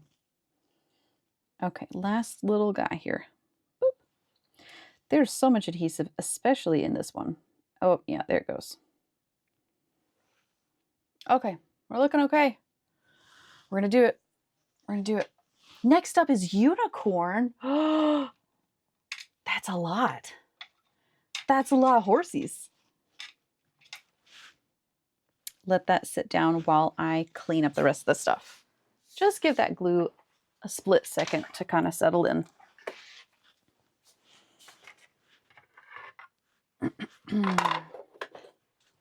No harm in tidying up. Oh, cowboy. I hung up the Christmas ornament that you got me in here. The little art palette. Okay, there's that. There's that. White clay that I'm almost out of.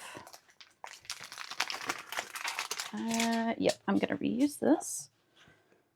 Tidy up a little bit. Magnet.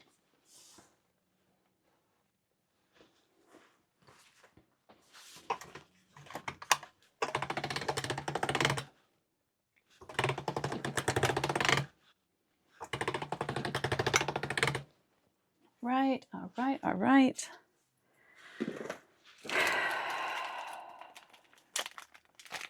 Pray this doesn't get lengthy in there.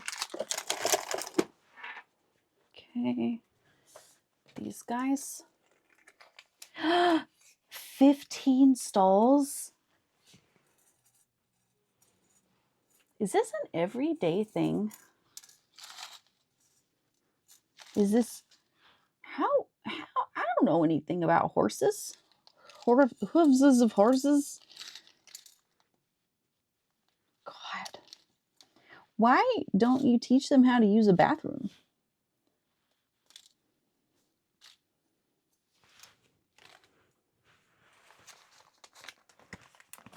Okay. We're cleaned up mostly. Oof. Here we go. We are going to decant the flowers. Come on. Ooh, got a little crooked. Got a little crooked. It's okay. It's okay. Let's fix it.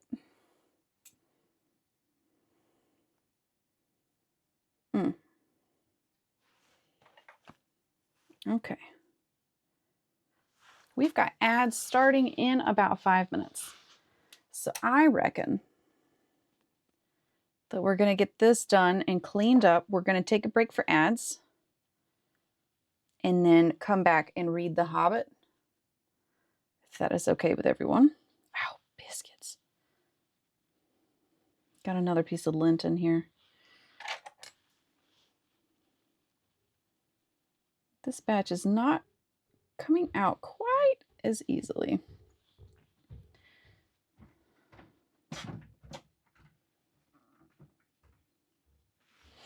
Okay, there we go.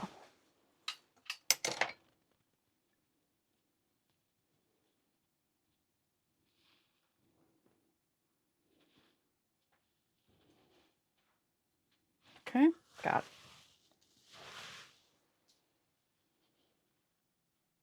Come on. Whew, there we go.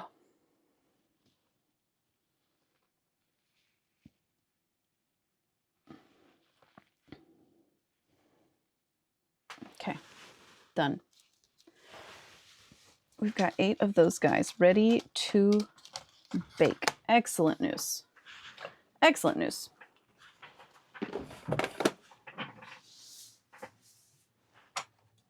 Clean up.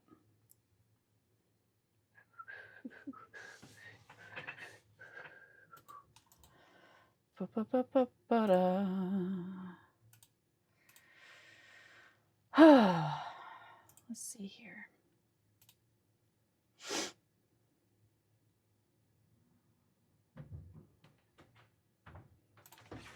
All right, cleaning up. It's so chill in here. I like this music. It was a good choice.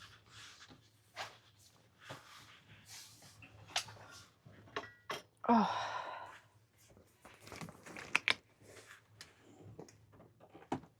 Just a little bit of isopropyl alcohol. Keep things nice and tidy for the next time.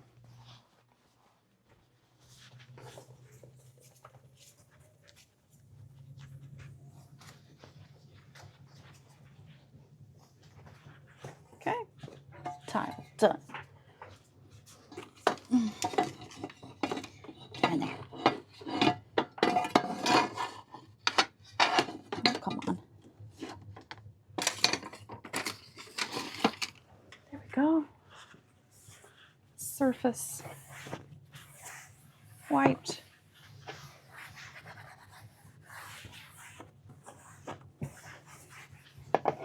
We're clean. We did it, gang. What a good day. I will bake those.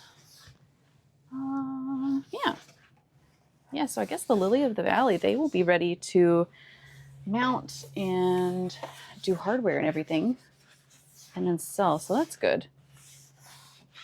I think I would like to do 10 sets of earrings of those too.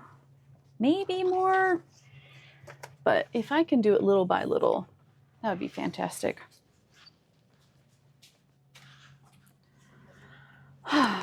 We're clean. We're reset for the next time. Hobbit.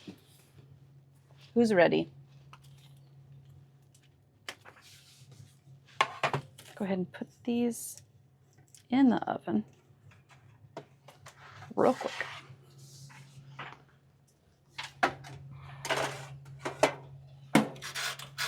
$30 minutes. Okay, gang. Nope. So that was a good day. We got, you're ready? Okay, we've got ads in a minute and a half. What I'm going to do is I'm going to go to the BRB screen and I'm going to take a break before I sit down and read for like 30 minutes.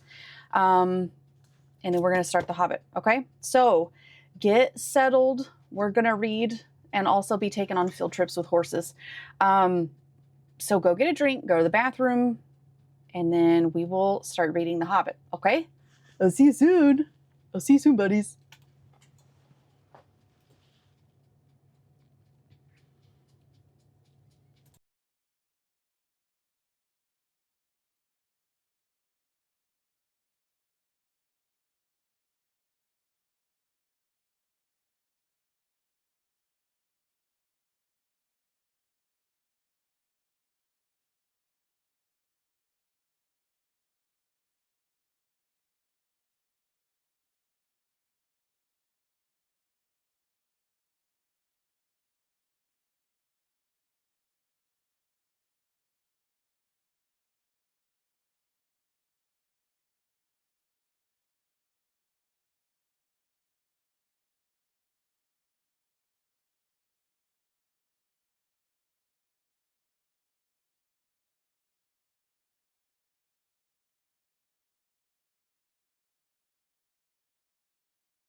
Hi, buddies. Hi, we're back. We're back. And it's story time. I hope you're ready. We are at chapter 6, Out of the Frying Pan and Into the Fire. So, I was trying to read back a little bit and see kind of where we were. So, at this point, Bilbo had been where the goblins were, if we remember this. We met Gollum. What did we do? Gollum was leading us down. Oh, there's actually a typo in here. This is wild. It says Gorlum. Not that you can see that with me doing that. Gorlum. So, then we did like the riddles in the dark. We did that chapter. So here, we are at chapter 6, Out of the Frying Pan and Into the Fire. Bilbo had escaped the goblins, but he did not know where he was. He had lost hood, cloak, food, pony, his buttons, and his friends. He wandered on till the sun began to sink westwards behind the mountains. Their shadows fell across Bilbo's path, and he looked back. Then he looked forward and could see before him only ridges and slopes falling toward lowlands and plains glimpsed occasionally between the trees. Runs so fast back to my office, I tripped. Fries everywhere, cowboy. It's okay, we were just doing the recap. I'm just one paragraph in. It's okay, collect your fries.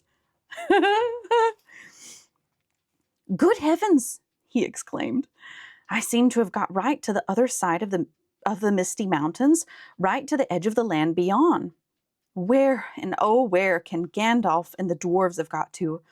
I only hope to goodness they are not still back there in the power of the goblins. The recap is still important. You're so right. My bad. Because it's been many moons since we've done this. He still wandered on, out of the little high valley, over its edge and down the slopes beyond. But all the while, a very uncomfortable thought was growing inside him. Turn the music off real quick. Boop. So sorry. A very uncomfortable thought was growing inside him. He wondered whether he ought not, now that he had the magic ring, to go back into the horrible, horrible tunnels and look for his friends. He had just made up his mind that it was his duty, that he must turn back, and very miserable he felt about it when he heard voices. He stopped and listened. It did not sound like goblins, so he crept forward carefully. He was on a stony path winding downward with a rocky wall on the left hand. On the other side, the ground sloped away, and there were dells below the level of the path, overhung with bushes and low trees. In one of these dells, under the bushes, people were talking. He crept still nearer, and suddenly he saw peering between two big boulders a head with a red hood on. It was Balin doing lookout. He could have clapped and shouted for joy, but he did not. He had still got the ring on, for fear of meeting something unexpected and unpleasant, and he saw that Balin was looking straight at him without noticing him. You want to tell me what magic you're using to make my eyelids heavy? You've trained yourself. It's Pavlov. You have listened to me read this book every night when you fall asleep. That's what it is. You hear my voice reading and you want to fall asleep now. And I'm going to add some extra magic because I know you're going to listen to this later. Your eyes are very heavy. And you're done for the day. You don't have to do anything else today. You've done a good job, and now you are able to rest.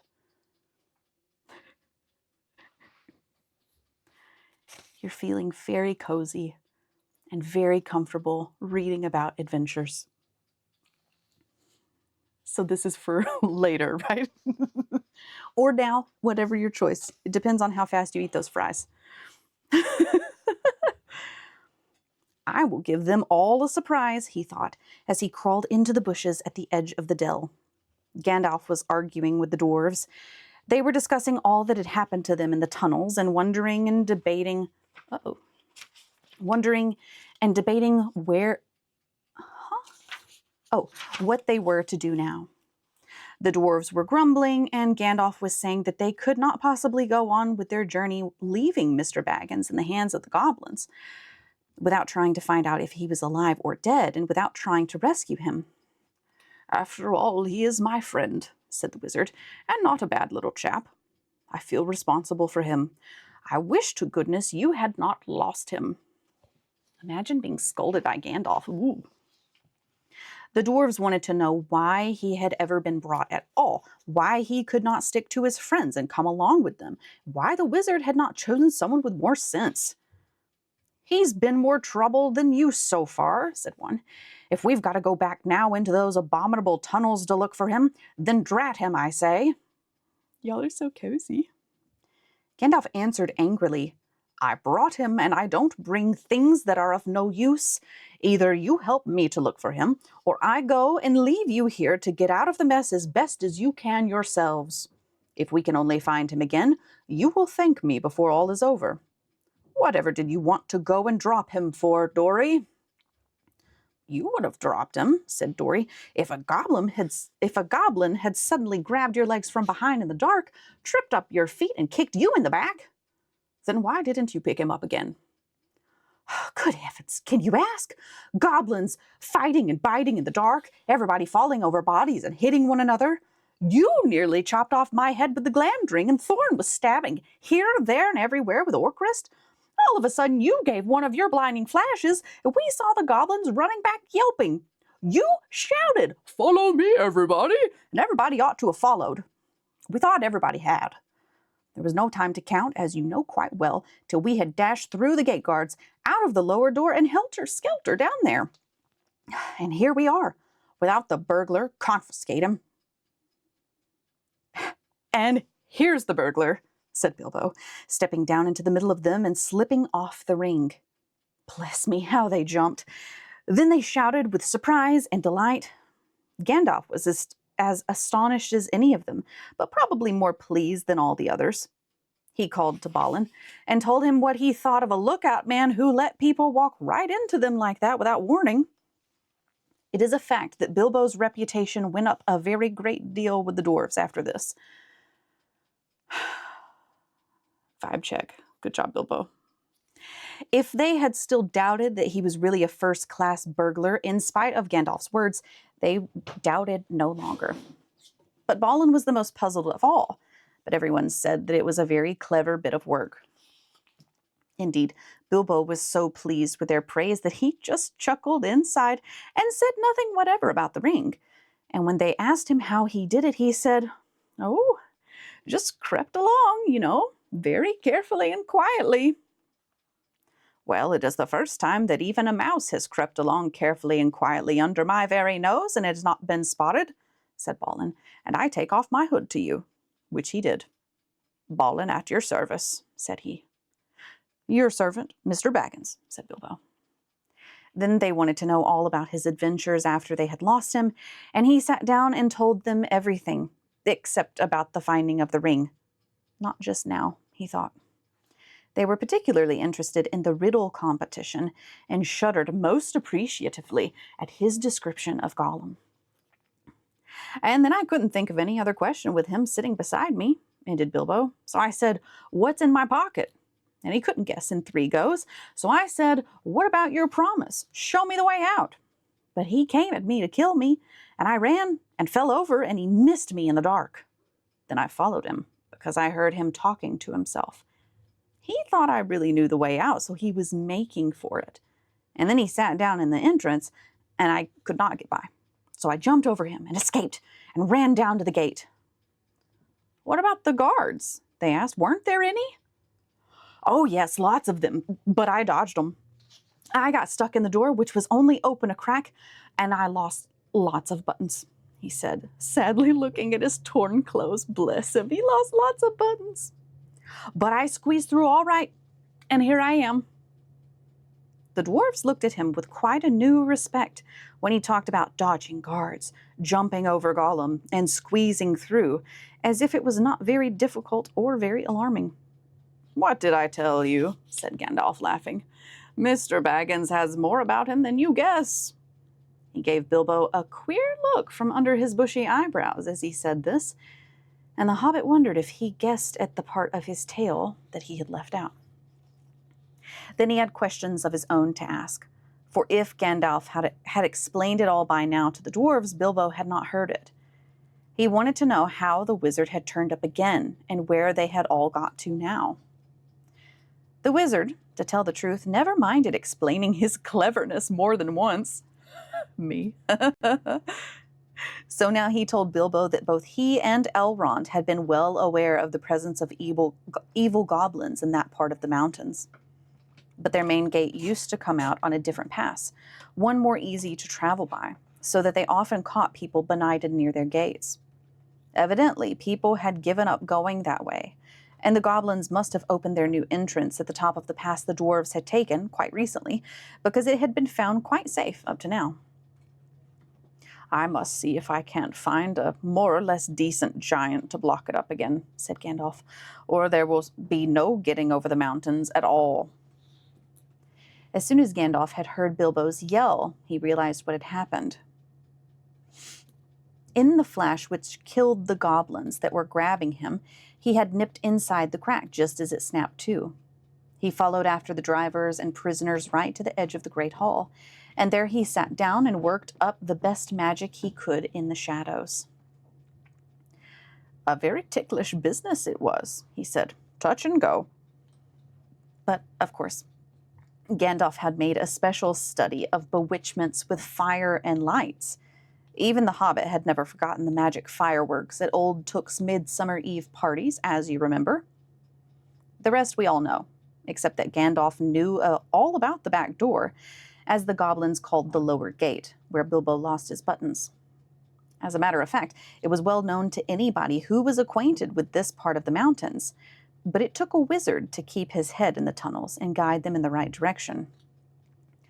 "They made that gate ages ago," he said, "partly for a way of escape if they needed one, partly as a way out into the lands beyond, where they still come in the dark and do great damage. They guard it always, and no one has ever managed to block it up. They will guard it doubly after this," he laughed.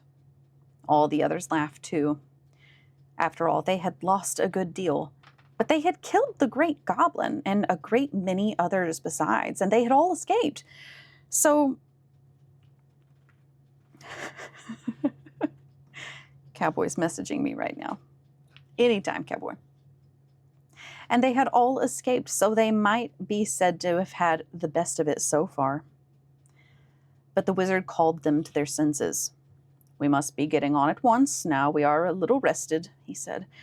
"They will be out after us in hundreds when the night comes on, and already shadows are lengthening. They can smell our footsteps for hours and hours after we've passed. We must be miles on before dusk. There will be a bit of a moon, if it keeps fine, and that is lucky. Not that they mind the moon much, but it will give us a little light to steer by." "Oh, yes," he said in answer to more questions from the Hobbit. "You lose track of time inside the goblin tunnels. Today's Thursday, and it was Monday night or Tuesday morning that we were captured.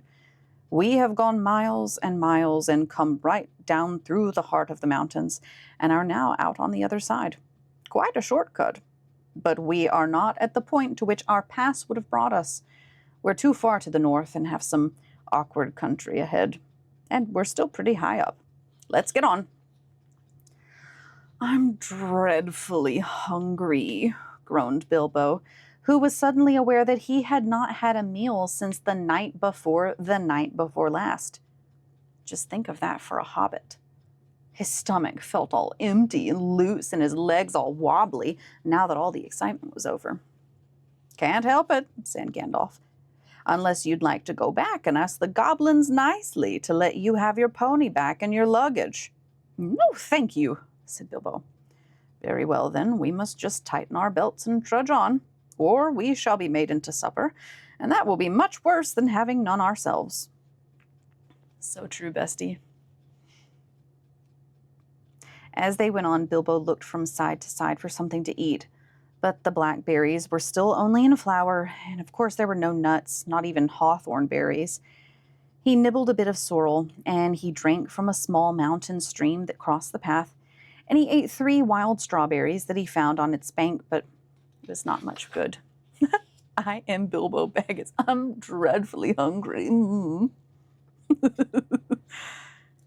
They still went on and on. The rough path disappeared. The bushes and the long grasses between the boulders, the patches of rabbit-cropped turf, and the thyme and the sage and the marjoram and the yellow rock roses all vanished, and they found themselves at the top of a wide, steep slope of fallen stones, the remains of a landslide. When they began to go down this, rubbish and small pebbles rolled away from their feet. Soon larger bits of split stone went clattering down and started other pieces below them slithering and rolling. Then lumps of rock were disturbed and bounded off, crashing down with a dust and a noise. Before long, the whole slope above them and below them seemed on the move, and they were sliding away, huddled all together in a fearful confusion of slipping, rattling, cracking slabs and stones. It was the trees at the bottom that saved them. They slid into the edge of a climbing wood of pines that here stood right up the mountain slope from the deeper, darker forests of the valleys below. Some caught hold of the trunks and swung themselves into lower branches. Some, like the little hobbit, got behind a tree to shelter from the onslaught of the rocks. Soon the danger was over. The slide had stopped, and the last faint crashes could be heard as the largest of the disturbed stones went bounding and spinning among the bracken and the pine roots far below. "Well, that has got us on a bit," said Gandalf, "and even goblins tracking us will have a job to come down here quietly." "I dare say," grumbled Bombur, "but they won't find it difficult to send stones bouncing down on our heads." The dwarves and Bilbo were feeling far from happy, and were rubbing their bruised and damaged legs and feet. "Nonsense! We're going to turn aside here out of the path of the slide. We must be quick. Look at the light." The sun had long gone behind the trees. Already the shadows were deepening about them. Though far away through the trees and over the black tops of those growing lower down, they could still see the evening lights on the plains beyond. They limped along now as fast as they were able, down the gentle slopes of a pine forest in a slanting path leading steadily southwards. At times they were pushing through a sea of bracken with tall fronds rising right above the hobbit's head. At times they were marching along, quiet as quiet, over a floor of pine needles. And all the while the forest gloom got heavier and the forest silence deeper. There was no wind that evening to bring even a sea sighing into the branches of the trees.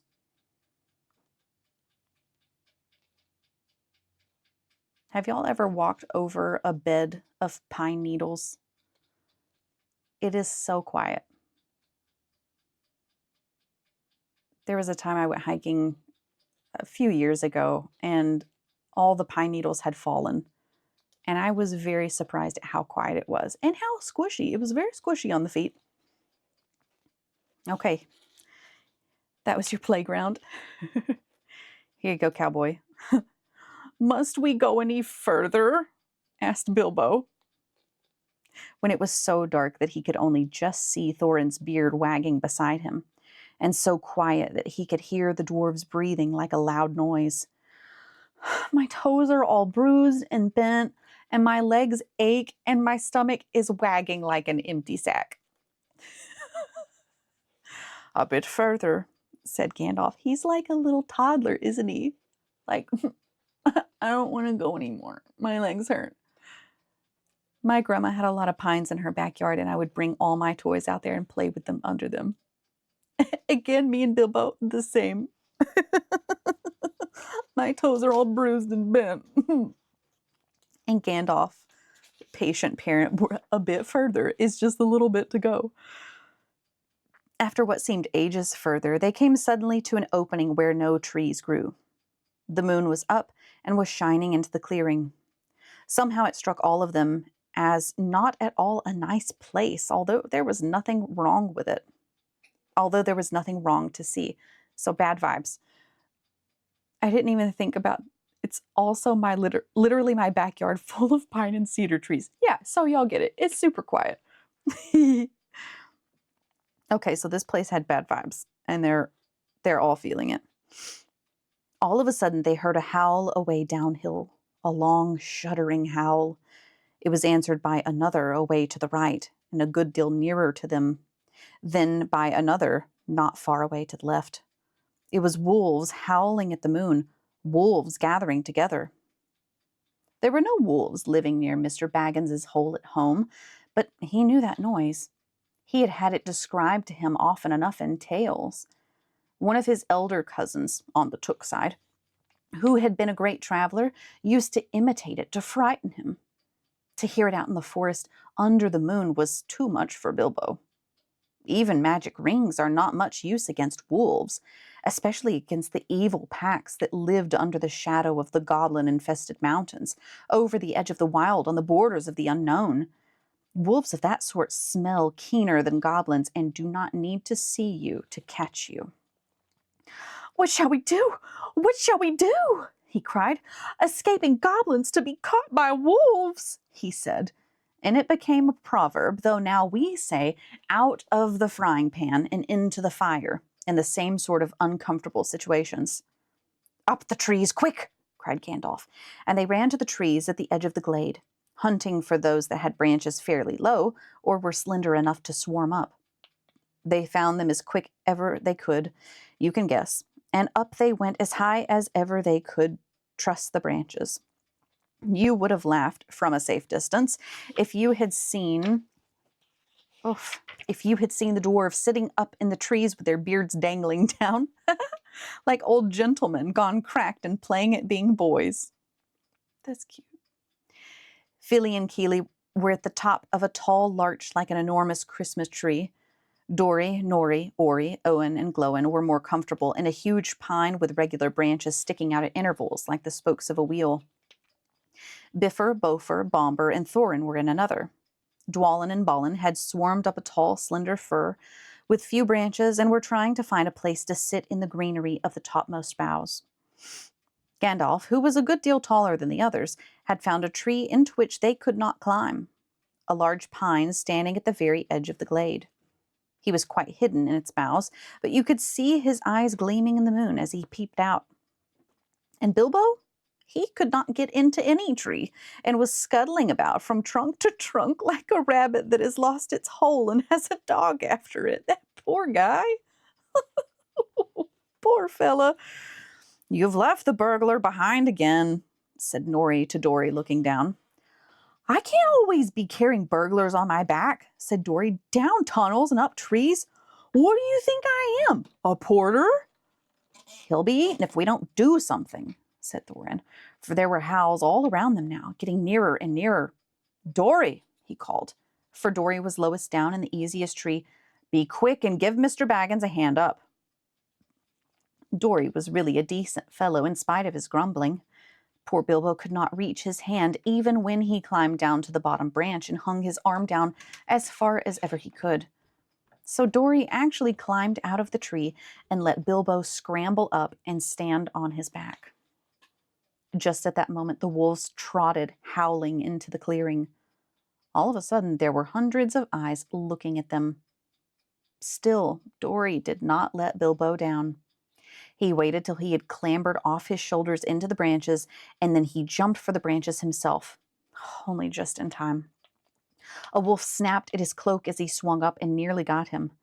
In a minute, there was a whole pack of them yelping all around the tree and leaping up at the trunk with eyes blazing and tongues hanging out. But even the wild wargs, for so the evil wolves over the edge of the wild were named, cannot climb trees. For a time, they were safe. Luckily, it was warm and not windy.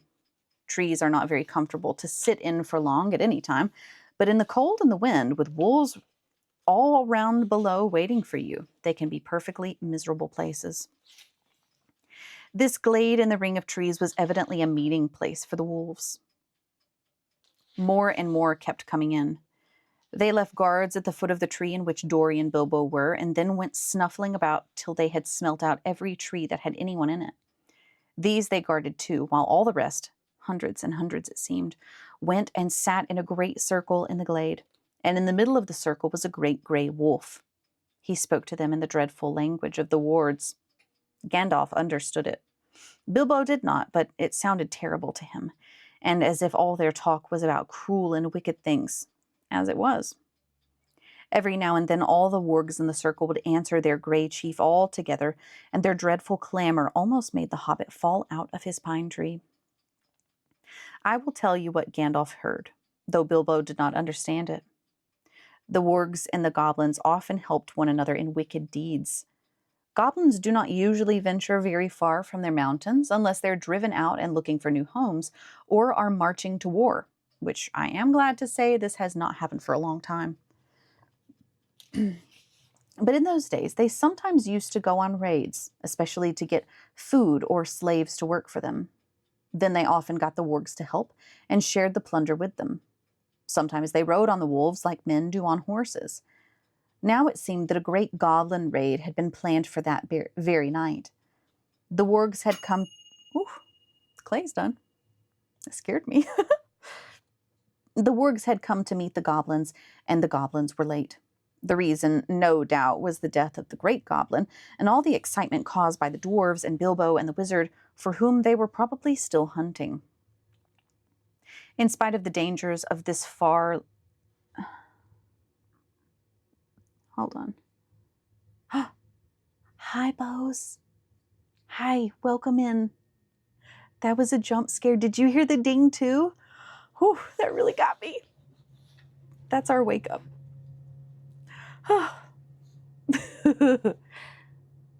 Okay, where am I? This was a confusing sentence. I got lost in it.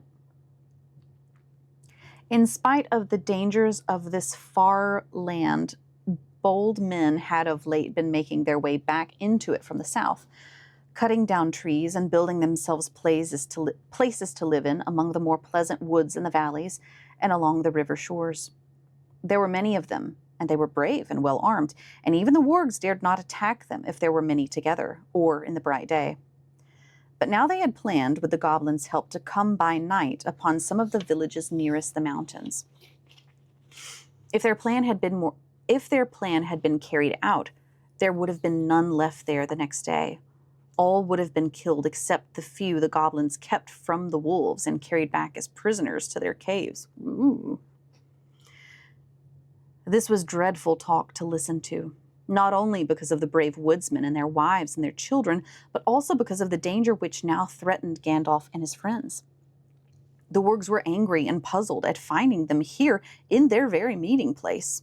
It's like they reserved the conference room and then they showed up and then people were already there. They're like, no, we reserved this place. Why are you here?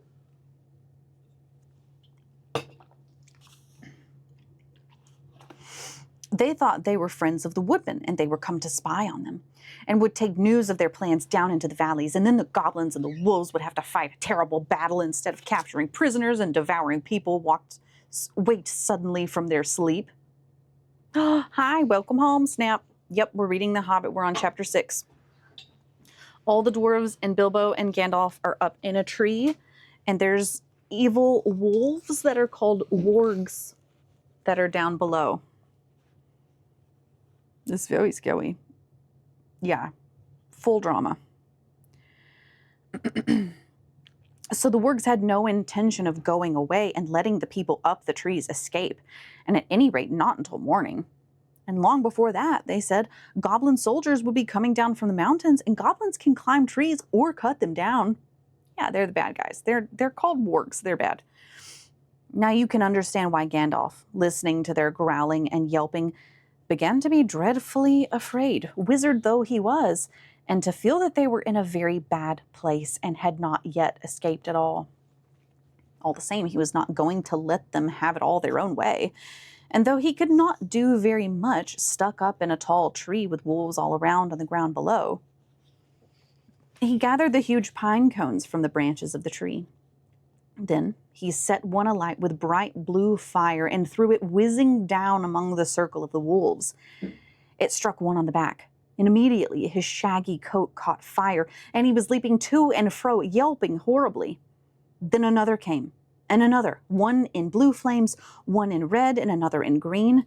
They burst on the ground in the middle of the circle and went off in colored sparks and smoke. Especially large one hit the chief wolf on the nose, and he leaped into the air 10 feet and then rushed round and round the circle, biting and snapping, even at the other wolves in his danger and fright. The dwarves and Bilbo shouted and cheered. The rage of the wolves was terrible to see, and the commotion they made filled all the forest. Wolves are afraid of fire at all times, but this was a most horrible and uncanny fire.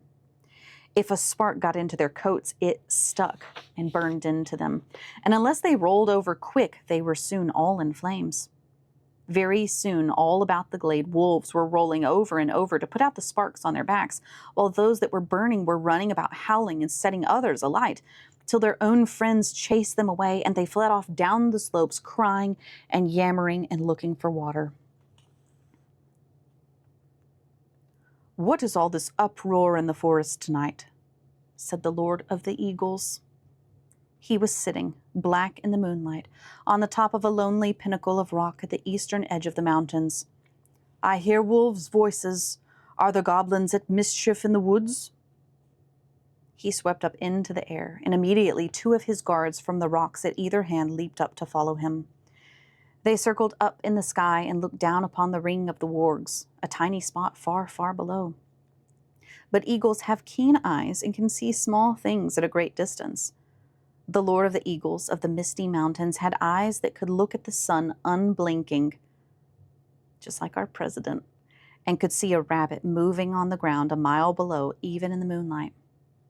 So though he could not see the people in the trees, he could make out the commotion among the wolves and see the tiny flashes of fire and hear the howling and yelping come up faint from far beneath him.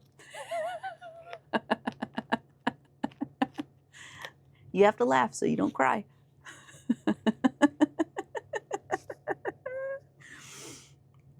Also, he could see the glint of the moon on goblin spears and helmets, as long lines of the wicked folk crept down the hillsides from their gate and wound into the wood. Eagles are not kindly birds.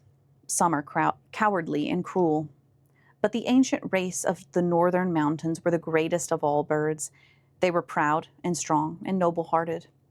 They did not love goblins or fear them.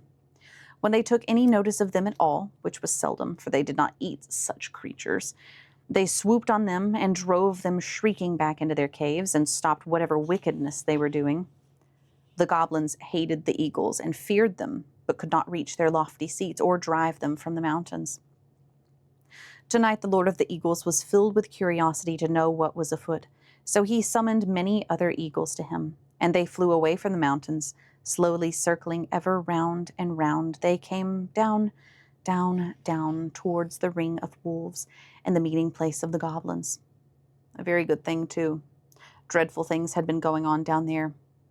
The wolves that had caught fire and fled into the forest had set it alight in several places. It was high summer, and on this eastern side of the mountains there had been little rain for some time.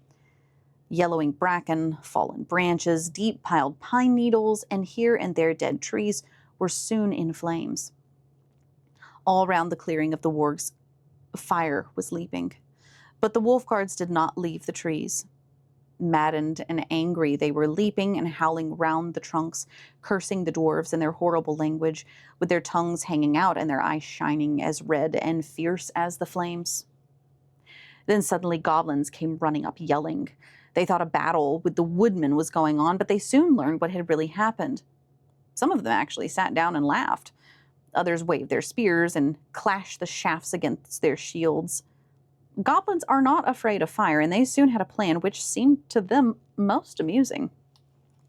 Some got all the wolves together in a pack. Some snagged fern and brushwood round the tree trunks. Others rushed round and stamped and beat and stamped until nearly all the flames were put out, but they did not put out the fire nearest to the trees where the dwarves were. That fire they fed with leaves and dead branches and bracken.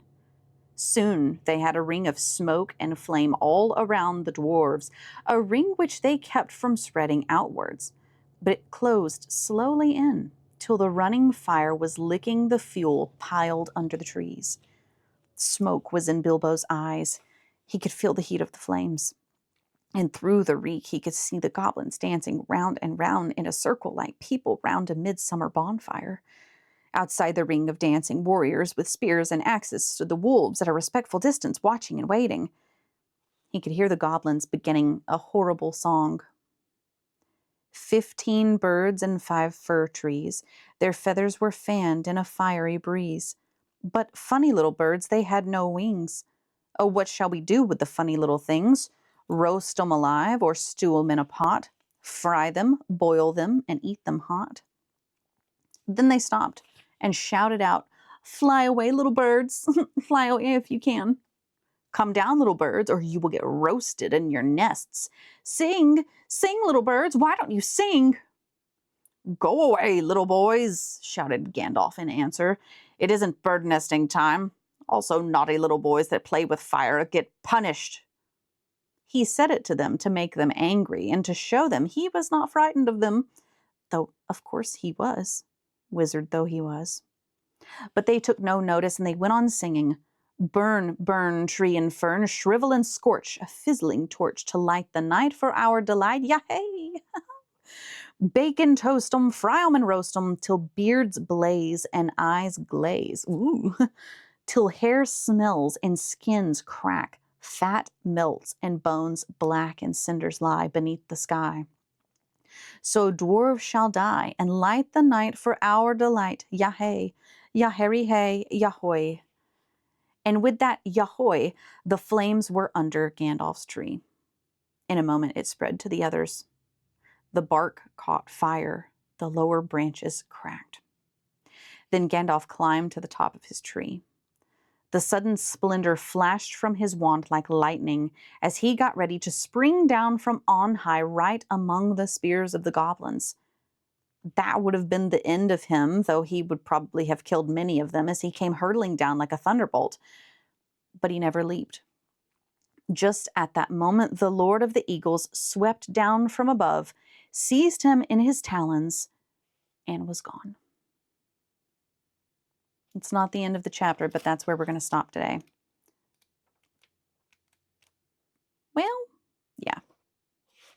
Yeah, that's where we're going to stop.